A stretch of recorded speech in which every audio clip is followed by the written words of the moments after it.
781। अब दूसरों का पक्ष लेना बंद करें। परिणाम स्वरूप दोपहर का भोजन विलंबित हो गया। झाओ जुन्याओ ने किसी से संदेश भिजवाकर कहा कि उनके आने की कोई आवश्यकता नहीं है। शिया रुकिंग ने मुंह फुलाते हुए कहा, अगर हम इंतजार नहीं कर रहे हैं तो हम इंतजार नहीं कर रहे हैं। बोलने के बाद उसने स्वादिष्ट भोजन की विशाल थाली में से सबसे अच्छे व्यंजनों का स्वाद चखा। फिर उसने बचे हुए सभी व्यंजन नौकरों को दे दिए। उन्हें खाना खत्म करते देख ही उसे खुशी महसूस होने लगी। दोपहर को वह शाम तक सोती रही। जब वह अच्छी नींद से जाग उठी तो उसके गाल गुलाबी थे। बिस्तर पर लेटे लेटे आलस से अंगड़ाई लेते हुए उसने कंबल को गले लगाया और आंखें सिकुड़कर पूछा, क्या सम्राट वापस आ गए हैं? जीसू थोड़ी चिंतित लग रही थी। आह महारानी जी, क्या आपने नहीं कहा था कि आप सम्राट को नहीं बुलाना चाहती? क्या सम्राट को इसका एहसास हो गया? खैर, वह आज पूरे दिन आए ही नहीं। वह पूरे दिन अध्ययन कक्ष में पढ़ते रहे। शिया रुकिंग थोड़ी उलझन में थी। मैंने कब नहीं चाहा कि वह आए। उसके बोलते ही बाहर से शुभकामनाओं की आवाज़ें आने लगीं। कुछ देर बाद झाओ जुन्याओ की आवाज़ सुनाई दी। किसने सोचा था कि सिर्फ एक दिन अलग रहने के बाद किंग किंग हमें इतना याद करेगी। मेरा दिल सचमुच ऐसा महसूस कर रहा है जैसे बर्फीले दिन में उसे सर्दियों की गर्म धूप मिल गई हो। शिया रुकिंग जल्दी से उठ खड़ी हुई। महाराज, महामहिम, नमस्कार। झाओ जुन्याओ ने हाथ उठाया। ठीक है, सब उठो। फिर वह आगे बढ़ा और शिया रुकिंग को उठाया। सिर झुकाकर उसने देखा कि वह नंगे पैर थी। उसका चेहरा तुरंत गुस्से से लाल हो गया और उसने सख्ती से कहा, तुम ये आदत कब बदलोगी? क्या उसे अपनी सेहत की जरा भी परवाह है? महाराज, आपकी उपपत्नी अपनी गलती जानती है। झाओ जुन्याओ को उसकी बातों में कोई दिलचस्पी नहीं थी।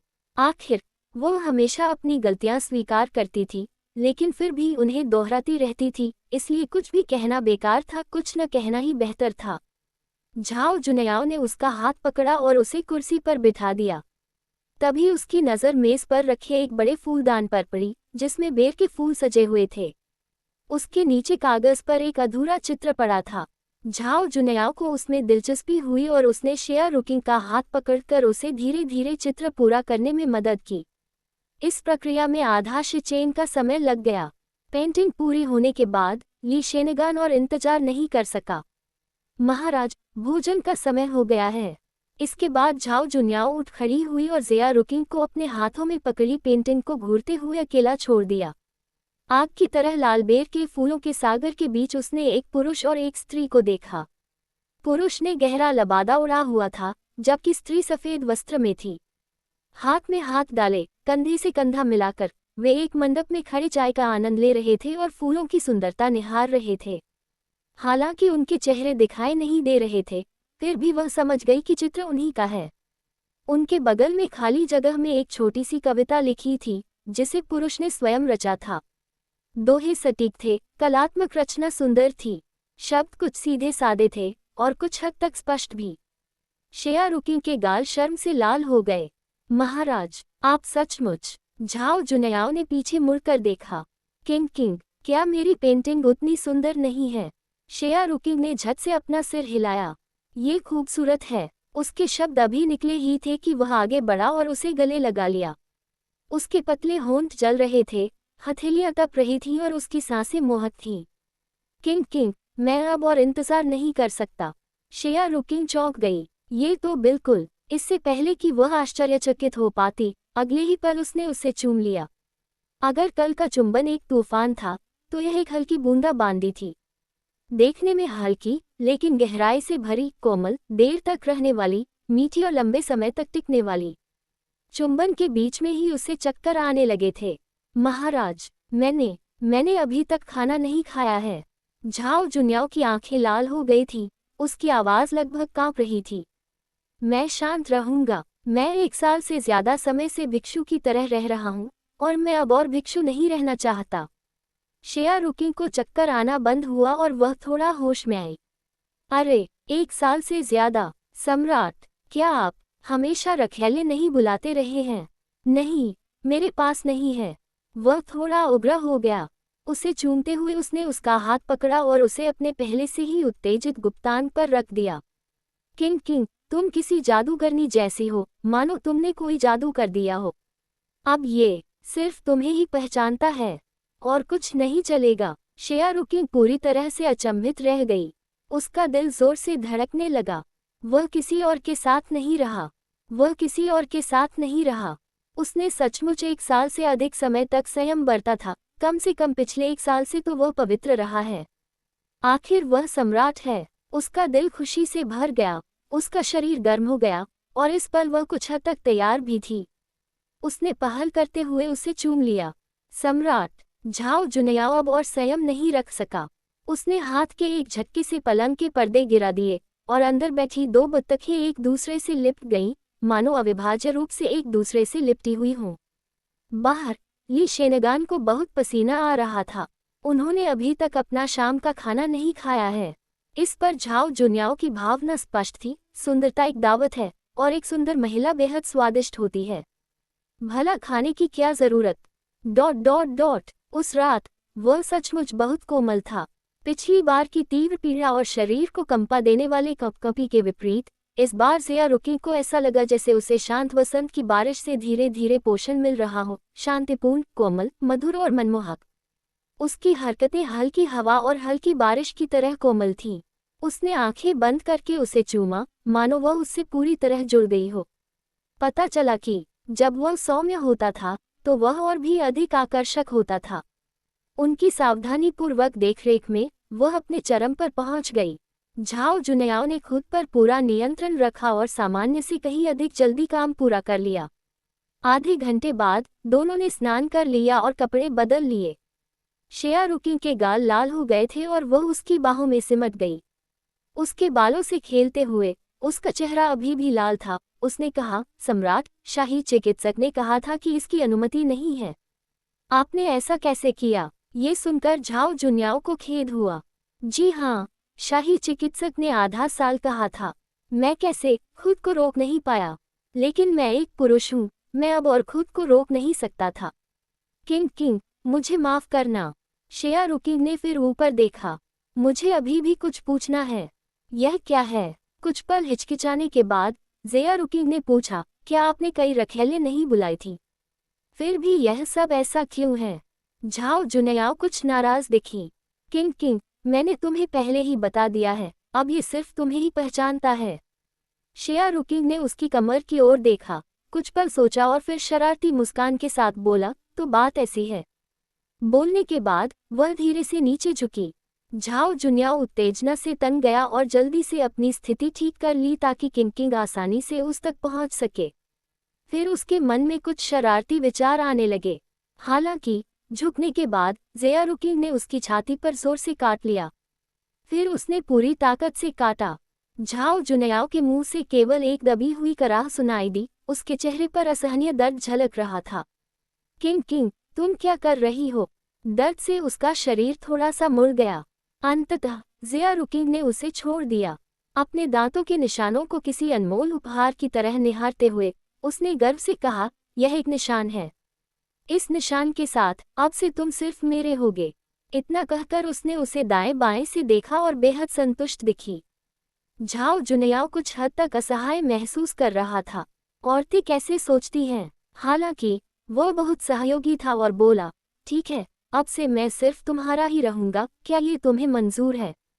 ये कैसे सही हो सकता है? दुनिया में अभी भी आम लोग मौजूद हैं। ये सुनकर झाओ जुनियाओ हंस पड़ी। तुम, ये कहते हुए उसने उसे गले लगाया और धीरे से कहा, चिंता मत करो, अब से मैं किसी और महिला को पसंद नहीं करूंगा, ठीक है? वापसी। साउथ गार्डन में बिताए दिन चिंतामुक्त थे। बस एक ही शिकायत थी कि लगातार बर्फबारी हो रही थी। जब वे 29 तारीख को रवाना हुए तब भी ज़िया रुकी को कुछ अफसोस था। मुझे कभी बाहर घूमने जाने का मौका ही नहीं मिला। झाओ जुनियाओ ने उसे केवल दिलासा देते हुए कहा, मौसम गर्म होने तक महल से बाहर मत निकलना। अभी निकलना ठीक नहीं है। शेया रुकी जानती थी कि बहस की कोई गुंजाइश नहीं है, इसलिए उसने और कुछ नहीं कहा। गाड़ी में सन्नाटा पसरा हुआ था।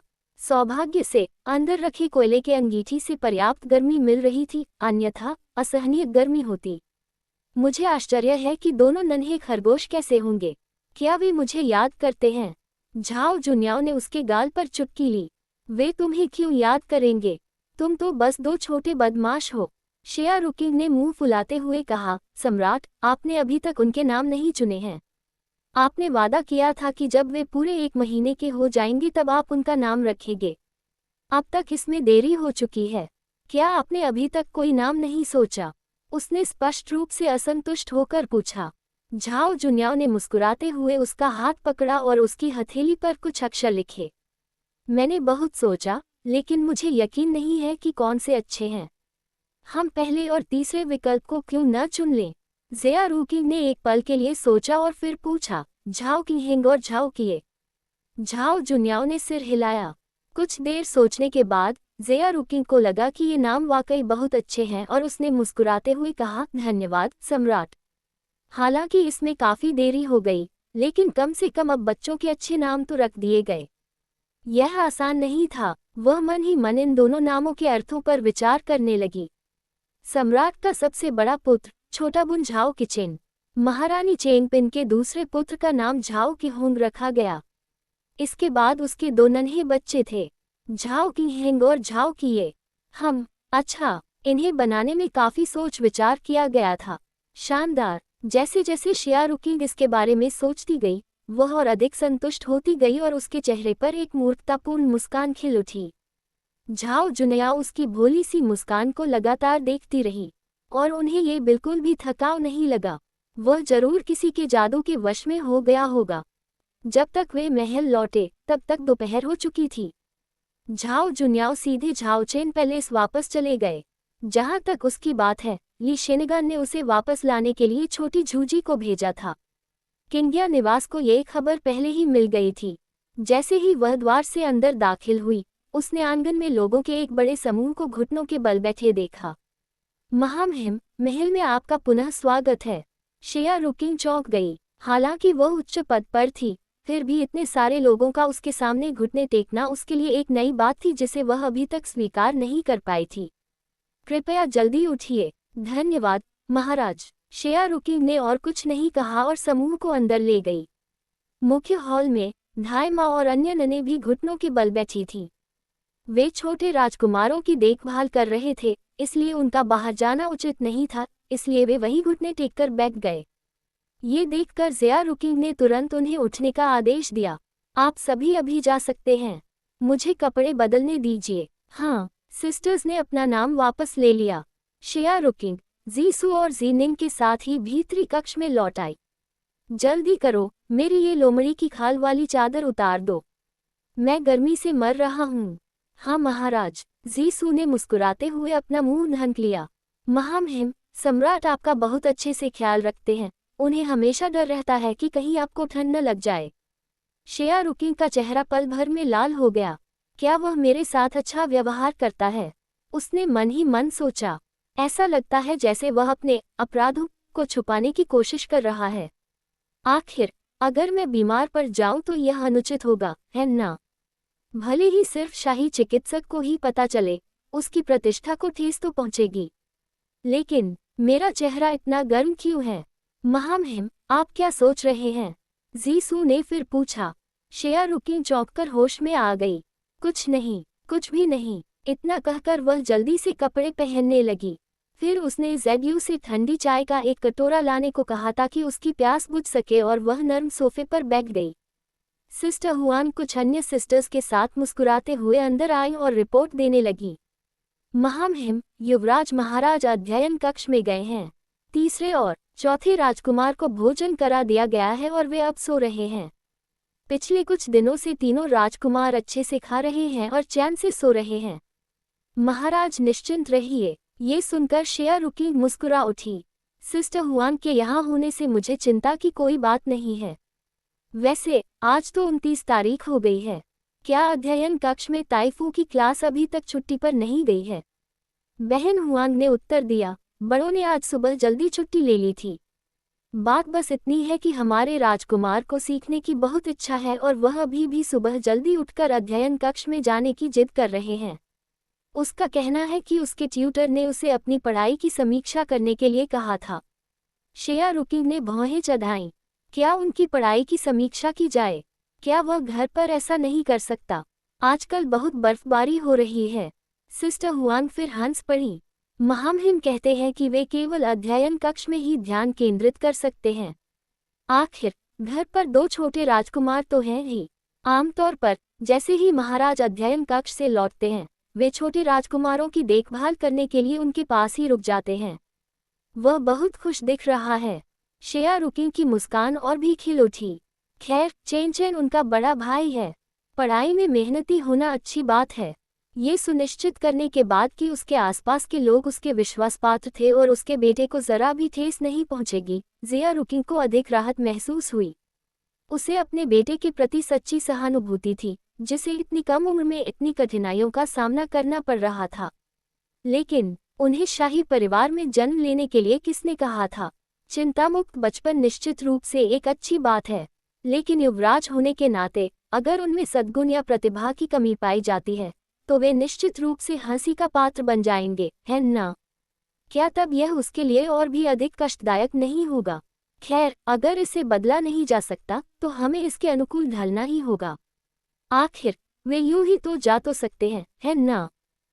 सिस्टर हुआंग द्वारा बच्चों के बारे में रिपोर्ट समाप्त करने के बाद ज़िया रुकिंग अपने सो रहे बच्चों को देखने गई। उन्हें जगाना न चाहकर ज़िया रुकिंग ने उन्हें धीरे से गले लगाया और उनके गालों पर हल्के से चुंबन किया।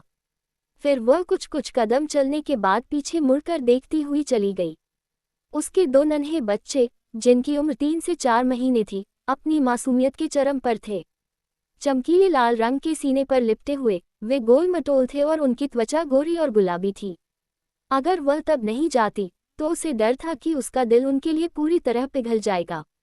पश्चिमी विंग से बाहर आते हुए ज़िया रुकिंग ने ज़ियाओ ज़ीज़ी को बुलाया और पूछा, क्या पिछले कुछ दिनों से किंग्या निवास में सब कुछ शांतिपूर्ण रहा है? उन दूध पिलाने वाली दाइयों का क्या हाल है? दाइयों को जहर दिए जाने की घटना में शाही रसोई के कुछ ही कर्मचारियों को दोषी ठहराया गया था और आगे कोई कार्रवाई नहीं की गई थी। शाही उपपत्नी शेह इस मामले में शामिल नहीं थी। यही बात शिया रुकिंग को सबसे ज्यादा नापसंद थी। बेशक यही वजह थी कि झाओ जुन्याओ उसे ध्यान भटकाने के लिए बाहर ले गया था। अब जबकि वह अपनी सैर से लौट आई थी, पुराने झगड़ों को फिर से उठाना उचित नहीं था। आखिरकार झाओ जुन्याओ का दिल अभी भी उसी के साथ था और वह विवेकहीन व्यक्ति नहीं था, तो इस समय वह भी केवल अनभिज्ञता का दिखावा ही कर सकती थी। जब शियाओ ज़ीज़ी ने उसका सवाल सुना तो उसका चेहरा तुरंत बिगड़ गया। एक पल के लिए हिचकिचाने के बाद वह धड़ाम से घुटनों के बल गिर पड़ा। महारानी, ये नौकर अपने कर्तव्य में विफल रहा। ज़िया रुकिंग ने अपनी भौहें ऊपर उठाईं। उसके दिमाग में तुरंत कई सवाल उठने लगे। क्या कोई फिर से मौत को दावत दे रहा था? वह महल में नहीं थी और केवल उसके बच्चे ही किंग्या निवास में थे। इतना निर्दयी भला कौन हो सकता है? उसकी मुठियां भींच गईं, उसकी आंखों में एक सिहरन सी दौड़ गई। क्या हुआ? बोलो। अब और संकोच न करते हुए ज़ियाओ ज़ीज़ी ने प्रणाम किया और कहा, महाराज, आपके जाने के बाद महारानी ने 3 राजसी दासियों को ये कहते हुए भेजा कि हमारे पास यहाँ पर्याप्त सहायता नहीं है। महारानी ने अपने तर्क इतने तर्कसंगत ढंग से प्रस्तुत किए कि यह नौकर इनकार नहीं कर सका। महारानी ने यह भी कहा कि यदि महाराज इन महल की दासियों को पसंद नहीं करते हैं, तो यह महारानी का अपमान करने के बराबर होगा। उन्होंने आगे कहा कि उन्हें तभी वापस भेजा जा सकता है जब महामहिम स्वयं उनसे मिलने जाएं। उसके बोलने से पहले ही ज़िया रुकिंग ने अपना हाथ मेज पर पटक दिया। अहंकारी, मेरा किंग्या निवास वह जगह नहीं है जहां वह कुलीन उपपत्नी शेह अपनी मनमानी कर सके। सुधार। शाओ ज़ीज़ी ने हिचकिचाते हुए सलाह दी, श्रीमती शियान, अगर हम नियमों का पालन करें तो वास्तव में हमारे पास अभी भी 3 महल की दासियों की कमी है। शिया रुकिंग की निगाहें ठंडी पड़ गईं। 3 लोगों की कमी की बात ही मत करो, अगर 30 लोगों की भी कमी होती तो मैं खुद उन्हें चुनती। आखिर ये फैसला करने की बारी उसकी कब आ गई? शिया रुकिंग ने अपनी आस्तीन झटककर नर्म सोफे पर वापस बैठ गई। एक तरफ झुककर उसने आधा कप चाय पी और फिर निर्देश दिया, बस करो। तुमने उन 3 राजमहल की दासियों का क्या इंतजाम किया है? उन्हें यहाँ मेरे सामने लाओ। अगर वे ठीक हैं तो ठीक है, लेकिन अगर नहीं तो मुझे खुद जाकर उसे ढूंढना होगा। शाओ ज़ीज़ी ने जल्दी से जवाब दिया, कियुए की देखरेख में उन्हें पिछवाड़े के आंगन की सफाई करने के लिए नियुक्त किया गया है। मैं उन्हें अभी आपके पास लाता हूँ, महारानी शियान। इतना कहकर उसने प्रणाम किया और तेजी से चला गया। आपके सेवक यूयू, अनान और लानलान, महारानी शियान को हमारा प्रणाम करें। महल की तीनों छोटी दासियां काफी युवा दिख रही थीं। इस समय वे घुटनों के बल बैठी हुई थीं और आदरपूर्वक उन्हें प्रणाम कर रही थीं। शेयारुकी ने उन्हें ध्यान से देखा लेकिन उसे कुछ भी असामान्य नहीं लगा। उसने बस हल्की सी मुस्कान दी। क्या आप सभी आंतरिक मामलों के मंत्रालय से हैं? अनन नाम की एक महिला मुस्कुराते हुए आगे बढ़ी और बोली। महारानी शियान के जवाब में, हम सभी सेवक आंतरिक मामलों के मंत्रालय से नए आए हैं और महारानी द्वारा आपकी सेवा के लिए चुने गए हैं। महारानी ने ये भी कहा है कि हम आपकी अच्छी तरह से सेवा करें। ओह, ज़ेयारुकी अचानक उत्सुक हो गई। वह धीरे से खड़ी हुई और अनान को ध्यान से देखने लगी। तुम्हारा नाम अनान है ना? महल की दासी बेहद प्रसन्न लग रही थी और मुस्कुराते हुए बोली, जी हाँ। महारानी जियान ने इस विनम्र सेविका का नाम याद रखा, इसके लिए मैं उनकी अत्यंत आभारी हूँ। मुझे उसकी हैरानी और खुशी का मिला जुला भाव व्यंग्यात्मक लगता है। ये तो बस सेवा है, इसमें खुश होने की क्या बात है? मैं समझ नहीं पा रही। ज़ेयारुकी ने हल्की सी मुस्कान बिखेरी और इस विचार को किनारे रख दिया। तुम कुछ दिनों से मेरे किंगिया निवास पर सेवा कर रही हो। तुम्हें कैसा लग रहा है? उसने शियाओ जीजी से सुना था कि उन्हें पीछे के आंगन में सफाई का मामूली काम सौंपा गया था, जिससे उसके मन में यह सवाल उठा। तीनों राजमहल की दासियों ने चुपके से एक दूसरे को देखा और उनमें से एक, लानलान, ने सिर उठाकर कहा, ये दासी, लानलान, महारानी शियान को प्रणाम करती है। महारानी शियान को जवाब देने के लिए, हरम में कौन नहीं जानता कि आप सम्राट की प्रिय हैं। आपने 3 राजकुमारों का पालन पोषण भी किया है। हरम में हर कोई आपकी कृपा पाने के अवसर की प्रतीक्षा कर रहा है। महारानी शियान की सेवा के लिए चुना जाना हमारे 3 जन्मों का सौभाग्य है। आशा है महारानी शियान मेरी इस मूर्ख दासी को तुच्छ नहीं समझेंगी। उसके बोलने का तरीका इतना सहज था। शेयारुकी ने सोचा, मुझे भी ऐसा लग रहा है जैसे मैं उससे भी आगे निकल जाऊंगी। वह खिलखिलाकर हंस पड़ी। इतनी चतुर जुबान के साथ, इसमें कोई आश्चर्य नहीं कि महारानी ने तुम्हें ही चुना। महल की दासी लानलान ने तुरंत प्रणाम किया। महारानी शियान ने मेरी प्रशंसा की। महारानी ने देखा कि हम मेहनती और कठिनाइयां सहने को तैयार हैं, इसीलिए उन्होंने हमें यहाँ भेजा है। मुझे आशा है कि महारानी शियान को हम नापसंद नहीं होंगे। लानलान बोलते हुए फिर से प्रणाम किया। शेयारुकी हंस पड़ी। जब तुम सब छोटे मोटे काम करने के इतने इच्छुक हो, तो जाओ यहाँ से। कियू ये कहाँ है? उसने बाहर देखने के लिए अपना सिर घुमाया। ये नौकर यहाँ है। कियू ये तो तब से बाहर ही खड़ा था। फिर शेयारुकी ने आदेश दिया, इन्हें ले जाओ। अब तुम्हें छोटे मोटे काम करने की जरूरत नहीं है, मैं तुम्हें द्वितीय श्रेणी की राजसी दासी के पद पर पदोन्नत कर रही हूँ। विशेष रूप से इनकी देखरेख की जिम्मेदारी तुम्हें सौंपी जा रही है। तुम्हारे अधीन सभी कठिन और श्रमसाध्य कार्य इन्हें सौंप दिए जाएंगे। हाँ, कियुए ने जवाब दिया। महल की नई नौकरानियों के चेहरे बदल गए और उनमें से 2 तो घबराहट में भागने की कोशिश करती हुई प्रतीत हुईं। उन राजमहल की दासियों को विदा करने के बाद ज़ेयारुकी ने एक गहरी सांस ली। उसने उन सभी को अच्छी तरह से देख लिया था और अब उसे स्थिति का स्पष्ट अंदाजा हो गया था। सचमुच, इनमें से किसी को भी संभालना आसान नहीं है। उसने बुदबुदाया। उसके बगल में खड़ी शाओ जीजी और ज़ियुए ने उसे समझाने की कोशिश की। चून की बात ऐसी है, महाराज, आपको जल्दी से उन्हें विदा कर देना चाहिए ताकि कोई परेशानी न हो। हालांकि, ज़ेयारुकी ने सिर हिलाया। अगर कुलीन उपपत्नी शेह एक जत्था भेज सकती हैं, तो शायद दूसरा भी भेज सकती हैं। एक कहावत है कि कोई 1000 दिन तक चोर रह सकता है, लेकिन 1000 दिन तक चोर से बचाव करना नामुमकिन है। अब हम अंधेरे में हैं और दुश्मन उजाले में है, इसे संभालना कुछ हद तक आसान है।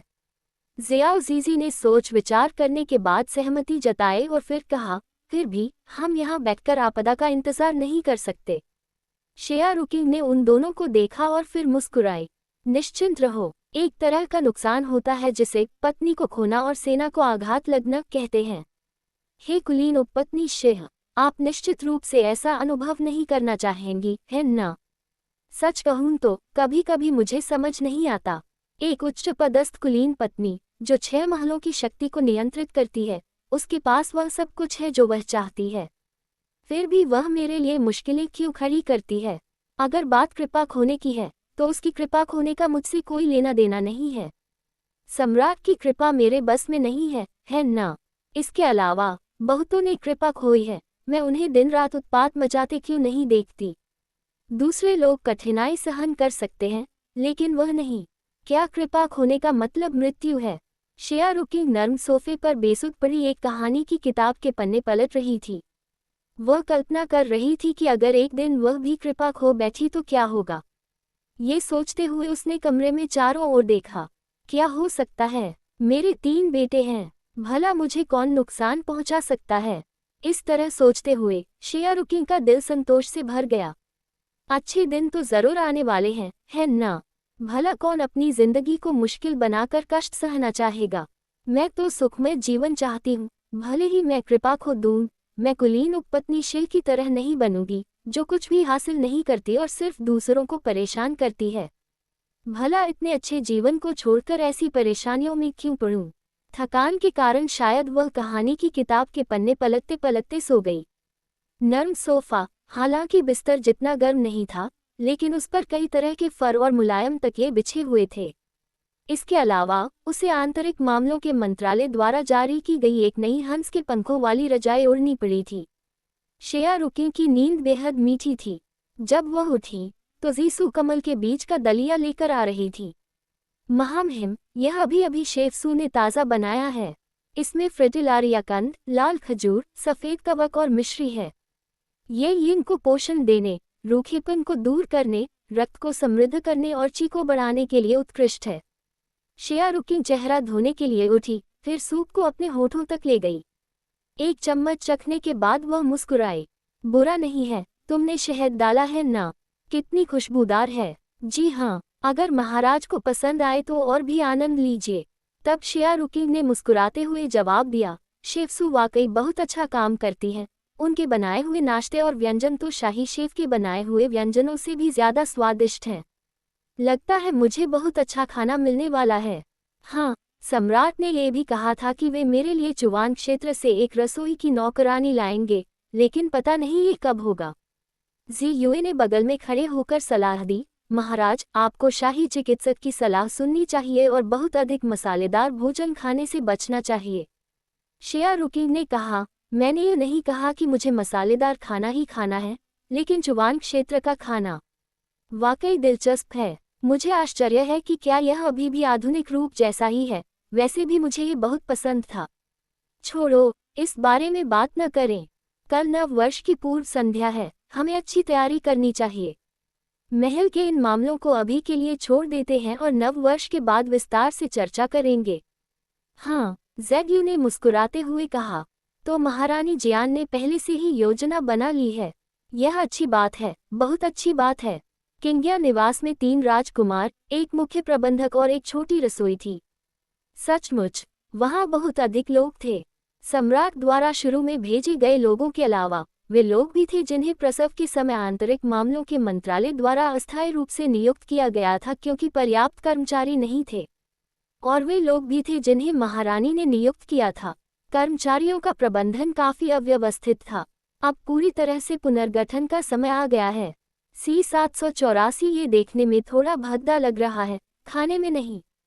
अगले दिन नव वर्ष की पूर्व संध्या थी। हमेशा की तरह हरम की रखैले महारानी के साथ निंशो महल में सम्मान व्यक्त करने के लिए जाने वाली थी। हालांकि महारानी उस समय महल में मौजूद नहीं थी, इसलिए महारानी ने स्वयं यह आदेश दिया कि कुलीन उपपत्नी शिव को ये कार्य सौंपा जाए। जब ये खबर हरम में पहुंची तो सभी लोग अचंभित रह गए। कुलीन उपपत्नी शिव? जी हाँ महाराज, ये स्वयं महारानी ही थी जिन्होंने मौखिक फरमान जारी किया था। शेया रुकी ने सोच समझकर सिर हिलाया, फिर वो सिस्टर हुआन की ओर मुड़ी। ऐसा लगता है कि महल में इस तरह का कोई उदाहरण नहीं है ना? सिस्टर हुआन कई वर्षों से हरम में रह रही थीं और महल के नियमों को उन्हें मुंह जुबानी याद था। लेकिन कुछ देर सोच विचार करने के बाद उसने सिर झुकाकर कहा, हरम की महिलाओं को केवल महारानी और महारानी माँ को ही सम्मान देना चाहिए, उन्हें कुलीन उपपत्नी शिव को सम्मान देने की कोई आवश्यकता नहीं है। दरअसल भले ही कुलीन उपपत्नी शिव ने कुछ समय के लिए महारानी के स्थान पर हरम का प्रबंधन संभाला हो, अंततः वह कुलीन पत्नी ही थी। महारानी का दर्जा इतना ऊंचा था कि उन्हें मनमर्जी से किसी से भी बदला नहीं जा सकता था। शेया रुकिंग ने हल्की सी मुस्कान बिखेरी। सिमा झाओ की महत्वाकांक्षा तो सभी को पता है, उनका व्यवहार भी काफी अशोभनीय है। सिस्टर हुआंग ने भौहें चढ़ाते हुए कहा, महाराज तो क्या हम? शेया रुकिंग मुस्कुराई, मैं तो बस एक रानी हूँ और वह एक कुलीन रानी है, स्वाभाविक रूप से उनसे निचले पद पर हैं। अगर मुझे सम्मान देना ही है तो ठीक है, आखिरकार न्याय जनता के दिलों में बसता है। कुलीन उपपत्नी शिव और महारानी भले ही निर्लज हों, लेकिन ज़िया रुकिंग अपनी गरिमा को महत्व देती थी। आप सभी जाए और तैयारी कीजिए, शिचेन को मत चूकिएगा।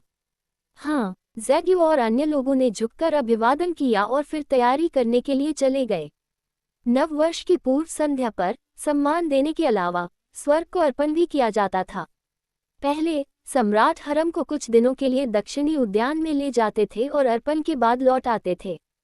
अब क्या झाओ जुन्याओ अकेले जा रहे थे? क्या वे अब हरम को अपने साथ ले जाने को तैयार नहीं थे? शेया रुकिंग ने आकाश की ओर देखकर समय का अनुमान लगाया। सम्राट दोपहर तक लौट आएंगे, फिर नव वर्ष की पूर्व संध्या का भोज और नव वर्ष की पूर्व संध्या की प्रार्थना होगी। इसका मतलब है कि पूरा दिन आराम नहीं करना पड़ेगा। बेहतर होगा कि वह जल्दी से जाकर उन्हें प्रणाम करे और बाद में आराम से सो ले। छोटी रसोई को पकौड़ी की भराई तैयार करने के लिए कहना मत भूलना, यहाँ बहुत सारे लोग हैं, इसलिए पकौड़ियों की कमी नहीं होनी चाहिए। जी सू मुस्कुराए, आपकी कृपा के लिए धन्यवाद महाराज। शेया रुकिंग भी मुस्कुराए, ये कैसी कृपा है? हे लड़की, क्या तुम मुझे याद दिला रही हो कि मैंने अभी तक तुम्हें कोई इनाम नहीं दिया है? जी सू ने जल्दी से घुटने टेक दिए। महाराज, आप मजाक कर रहे हैं, मेरी हिम्मत कैसे हुई?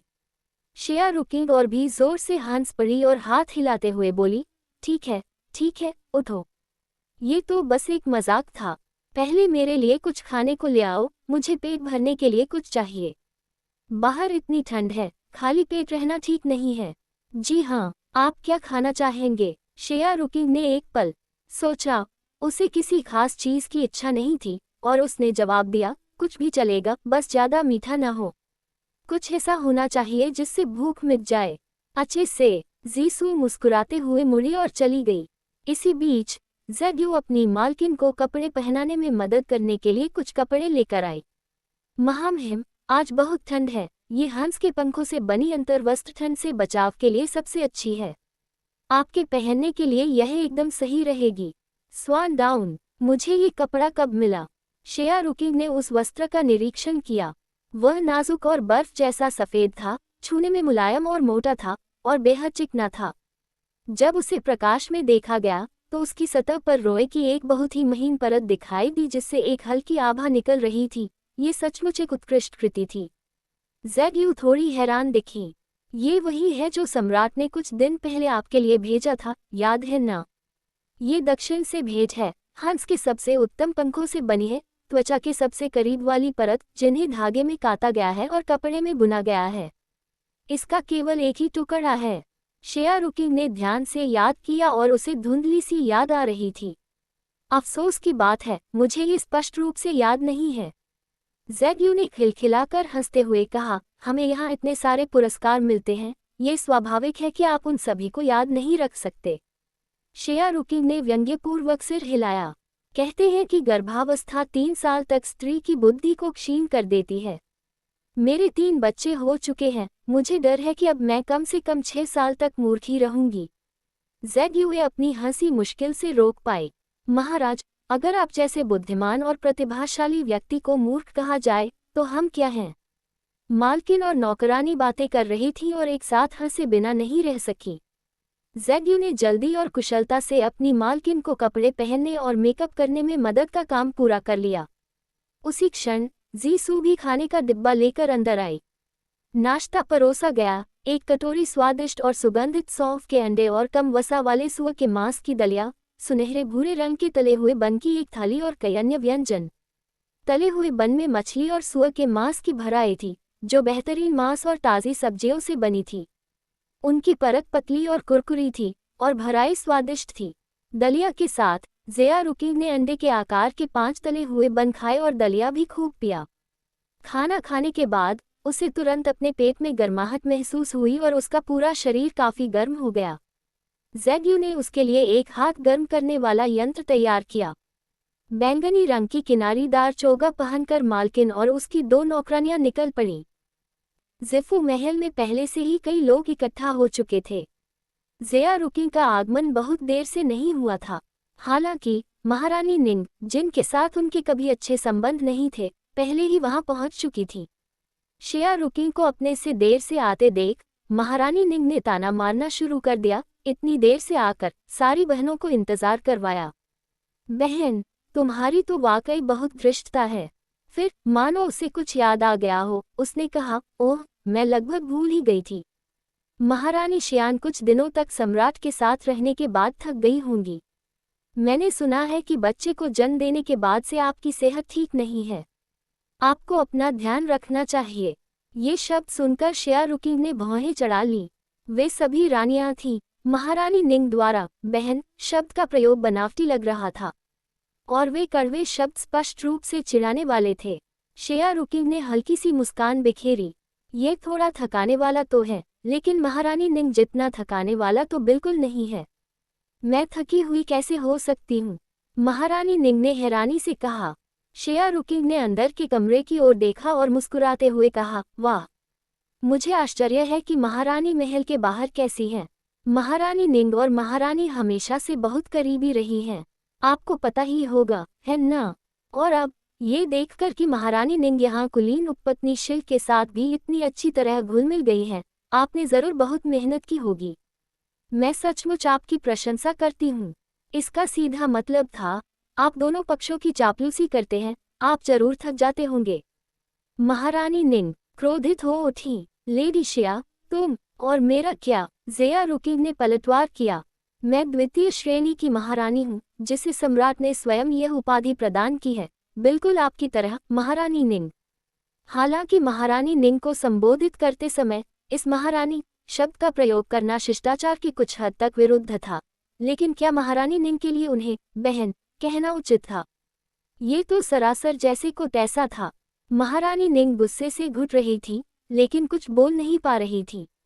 वहां मौजूद कुछ अन्य महिलाओं ने अपनी हंसी छिपाने के लिए मुंह ढक लिया, लेकिन महारानी निंग ने उन्हें तीखी निगाहों से देखा और वे तुरंत चुप हो गईं। माहौल तनावपूर्ण हो गया और किसी ने आगे कुछ नहीं कहा। अनिश्चित प्रतीक्षा के बाद उन्हें अंदर के कमरे में बुलाया गया और सभी बारी बारी से अंदर जाने लगे। कुलीन उपपत्नी शिह ने महारानी का अनुकरण किया। सबसे पहले उन्होंने प्रसन्नतापूर्वक सभी को उठने का आदेश दिया।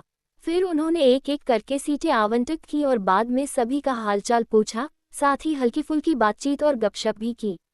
माहौल भले ही सौहार्दपूर्ण लग रहा था, लेकिन सबको अजीब सा लग रहा था। सच कहूं तो अगर नकल करनी ही है तो कम से कम ठीक से तो करो। तुम्हारी एक्टिंग तो बिल्कुल ही खराब है। इतनी तीखी मुस्कान कौन देता है? और तुम्हारी आंखें तो महत्वाकांक्षा से भरी हुई हैं। ज़िया रुकीन ने मन ही मन आह भरी। चाहे तुम कितनी भी महत्वाकांक्षी हो जाओ, चाहे तुम्हारी नकल कितनी भी अच्छी हो, तुम महारानी तो बन ही नहीं सकती, है ना? इस तरह चलते रहो। अगर तुम भविष्य में सच में महारानी बन भी जाओ तो ठीक है, लेकिन अगर तुम सफल नहीं हुई तो क्या तुम हंसी का पात्र नहीं बन जाओगी? जानबूझकर कुलीन उपपत्नी शिह को स्पष्ट रूप से लगा कि वह हंसी का पात्र नहीं बनेंगी। कुछ औपचारिक बातचीत के बाद वह सभी को निंगशो महल ले गई। महारानी के सामने कुलीन उपपत्नी शिह हमेशा कृपा प्राप्त करने में कामयाब रहती थी, इसलिए पूरे रास्ते भर वह एक रहस्यमय आत्मविश्वास भरी मुस्कान लिए खड़ी रही। निंगशो महल पहुंचने पर सभी ने महारानी के सामने घुटने टेककर सम्मान व्यक्त किया। महारानी ने बहन किंग की ओर देखा और फिर मुस्कुराते हुए कहा, सभी उठो, किंग युन, उन्हें स्थान प्रदान करो। आज महारानी ने खजूर के रंग का फीनिक्स वस्त्र पहना था और उनके सिर पर शुद्ध सोने का फीनिक्स मुकुट सुशोभित था। उसका चेहरा गुलाबी था और उसकी आंखों और भौहों में खुशी की झलक थी। चाहे उसे किसी भी नजरिए से देखा जाए, वह ऐसी नहीं लगती थी जैसे वह अभी अभी किसी गंभीर बीमारी से उबर कर आए हो।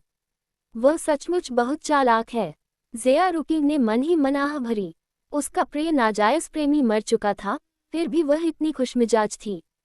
वाकई महल की साजिशों की पूर्व चैंपियन होने के लायक थी। रुतबे में तो वह कुलीन उपपत्नी शिव से कहीं आगे थी। क्या वे सचमुच एक ही परिवार से थीं? ऐसा लगता तो नहीं था। छी छी। सबके बैठ जाने के बाद कुलीन उपपत्नी शिव मुस्कुराते हुए आगे बढ़ी और बोली, आज नव वर्ष की पूर्व संध्या है और मैं अपनी बहनों को महारानी माँ के प्रति सम्मान व्यक्त करने के लिए यहाँ लाई हूँ। महारानी महोदया, नव वर्ष में आपको शांति, स्वास्थ्य और दीर्घायु की शुभकामनाएं। उसके 2 वाक्यों ने महारानी को प्रसन्न कर दिया। तुम्हारे मीठे शब्द हमेशा मुझे खुश कर देते हैं। तुम मुझे एक स्वस्थ पोता कब दोगी? तभी मैं सचमुच एक लंबा और समृद्ध जीवन जी सकूंगी। कुलीन उपपत्नी शिव का चेहरा तुरंत लाल हो गया। माँ, यहाँ तो बहुत सारे लोग हैं। महारानी ने नीचे मौजूद सभी लोगों पर सरसरी नजर डाली और उन्हें पूरी तरह से नजरअंदाज कर दिया। फिर उसने कुलीन उपपत्नी शिव का हाथ पकड़ा और कहा, दूसरों की परवाह मत करो, मैं तुम्हारी गर्भावस्था का बेसब्री से इंतजार कर रही हूँ। बोलने के बाद उसने कुलीन उपपत्नी शिव के पेट पर धीरे से थपथपाया भी, जिससे कुलीन उपपत्नी शिव को बहुत शर्मिंदगी महसूस हुई। नीचे ज़िया रुकिंग और महारानी चेंगपिन ने एक दूसरे की ओर देखा, फिर जल्दी से अपने सिर नीचे कर लिए। ज़िया रुकिंग को नहीं पता था कि महारानी चेंगपिन क्या सोच रही थी, लेकिन खुद वह कोसने ही वाली थी। धिक्कार है, मैंने 3 बेटों को जन्म दिया है और इस बुढ़िया को प्रणाम करने के लिए सुबह जल्दी उठी थी। मैं उनकी बुआ भतीजी के प्यार का दिखावा देखने नहीं आई थी। मेरे बेटे तो काफी समय से पैदा हो चुके हैं, फिर भी महारानी ने उन्हें एक बार भी नहीं देखा। उन्होंने बस नामात्र के लिए कुछ ठंडे भावहीन उपहार दिए और फिर हमें पूरी तरह से दरकिनार कर दिया, मानो वे उनके पोते ही न हो और उनसे उनका कोई लेना देना ही न हो। फिर भी यह कुछ हद तक सहने लायक था। अगर उन्हें परवाह नहीं है तो ठीक है, मुझे भी नहीं है। लेकिन तुम्हारा सबके सामने कुलीन उपपत्नी शिव के साथ इतना प्यार मोहब्बत का नाटक करना, इस गहरे बुआ भतीजी के रिश्ते का दिखावा करना, जानबूझकर सबको भड़काना, ये तो सरासर गलत है। ज़िया रुकिंग का मन किया कि वह अपनी आंखें घुमा ले। ऊपर महारानी और कुलीन उपपत्नी शिव द्वारा आधे से चेन तक तमाशा करने के बाद उन्होंने अंततः नीचे मौजूद लोगों की ओर अपनी निगाहें घुमाई। उसकी निगाहें भीड़ पर उदासीनता से घूमती रही और अंततः ज़िया रुकिंग पर आकर टिक गईं। क्या महारानी जियान का स्वास्थ्य हाल ही में ठीक है? तीनों राजकुमार कैसे हैं? वाह वाह, तो आपकी पत्नी को अब भी याद है कि आपके 3 पोते हैं?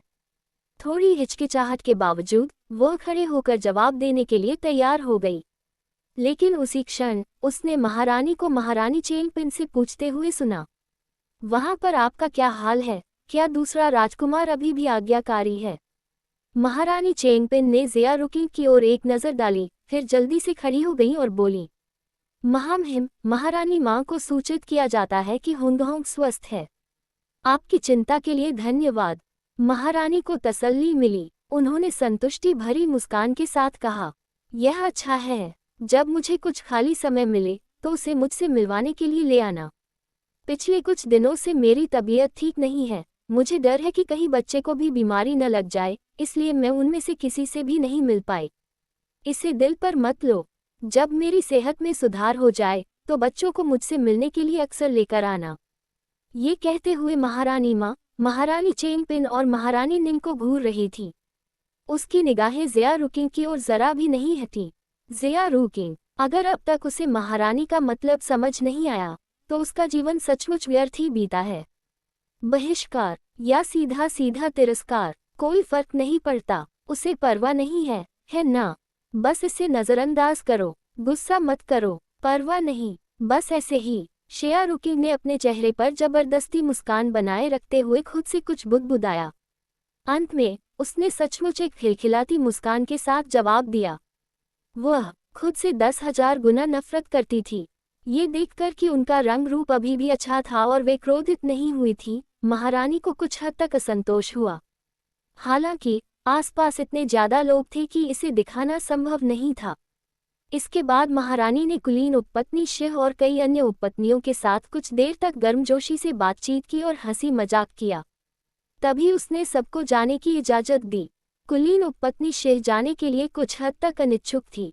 माँ, मैं आपके साथ दोपहर का भोजन करना चाहती थी। ये जिन से मिले हुए कई दिन हो गए हैं। मैंने सुना है कि आपके यहाँ नई क्रूसियन कार्प मछली आई है। माँ, कृपया मुझे सूप के कुछ घूंट पीने दीजिए। बोलते समय वह कुछ नखरे दिखा रही थी। महारानी कुछ हद तक असहाय थी, लेकिन फिर भी उन्होंने हंसमुख भाव से हल्की सी हंसी दी। बस करो, बस करो। मुझे कभी समझ नहीं आता कि तुम्हारे साथ क्या करूं। कुलीन उपपत्नी शिव प्रसन्नता से हंस पड़ी। बहुत बहुत धन्यवाद माँ। ...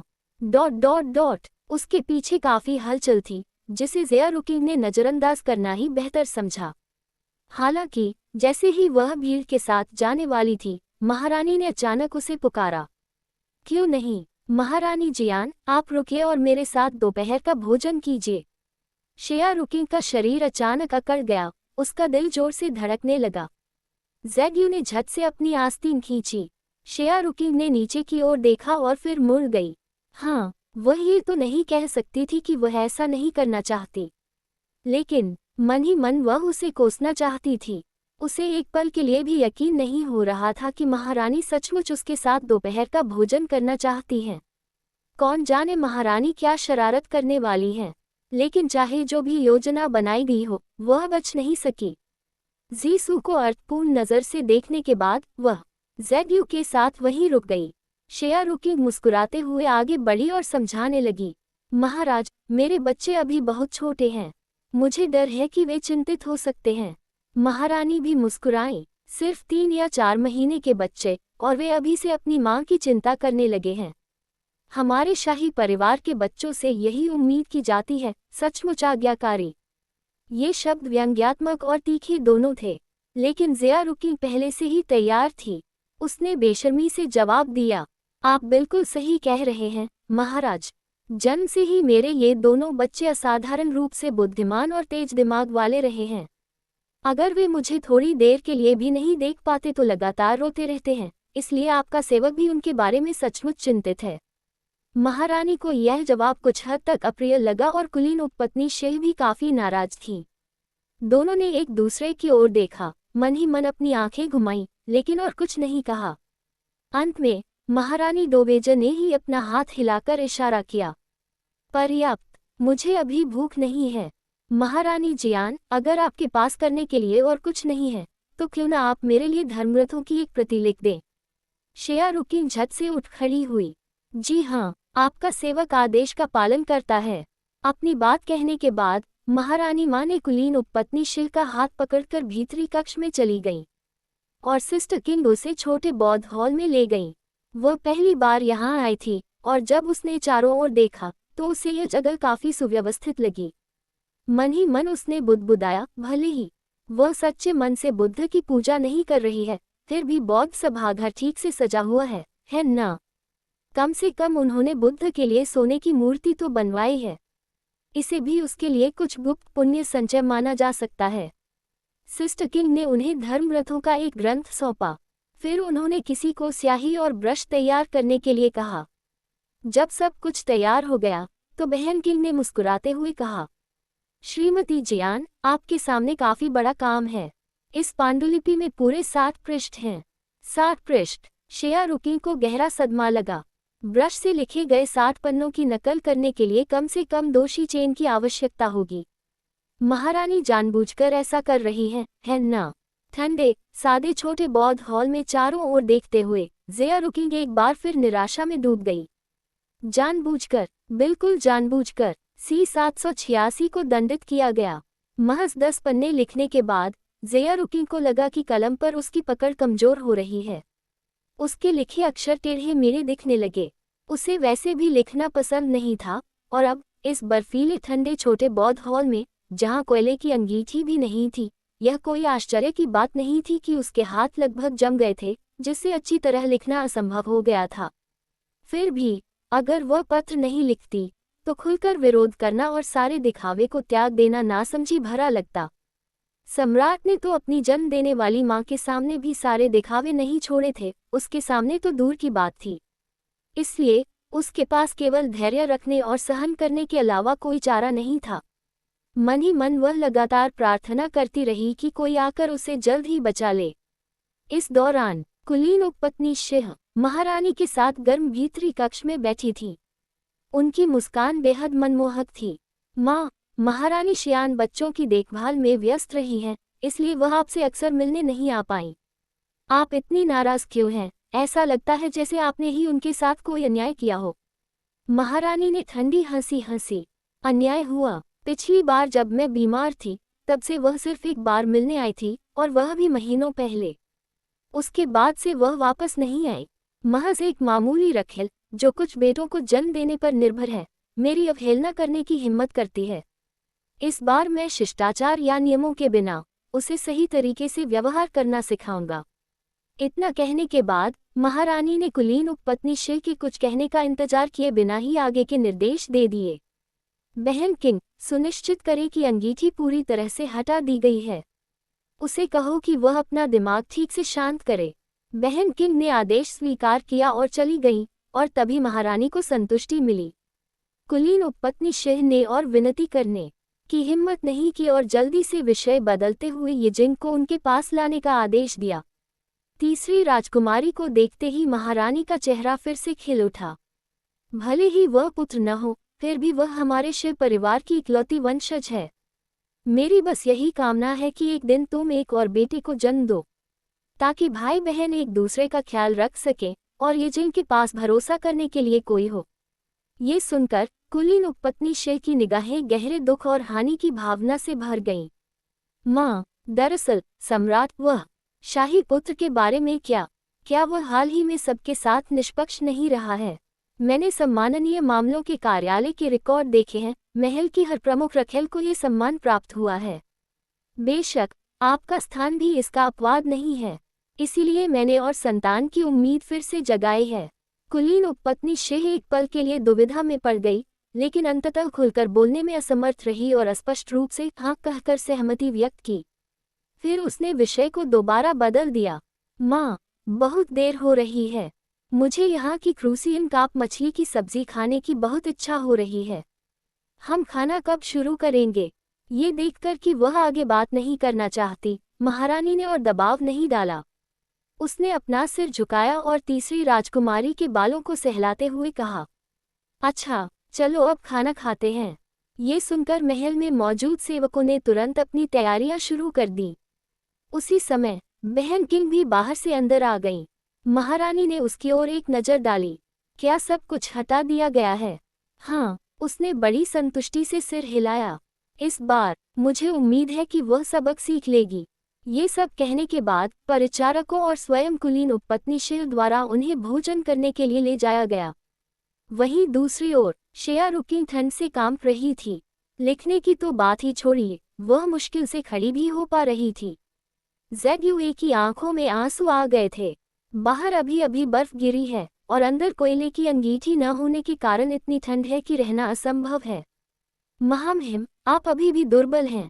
आप इस यातना को कैसे सहन कर सकते हैं? ये कहने के बाद उसने जल्दी से अपने गर्म कपड़े उतारे और उनसे ज़ेया रुकिंग को ढक दिया।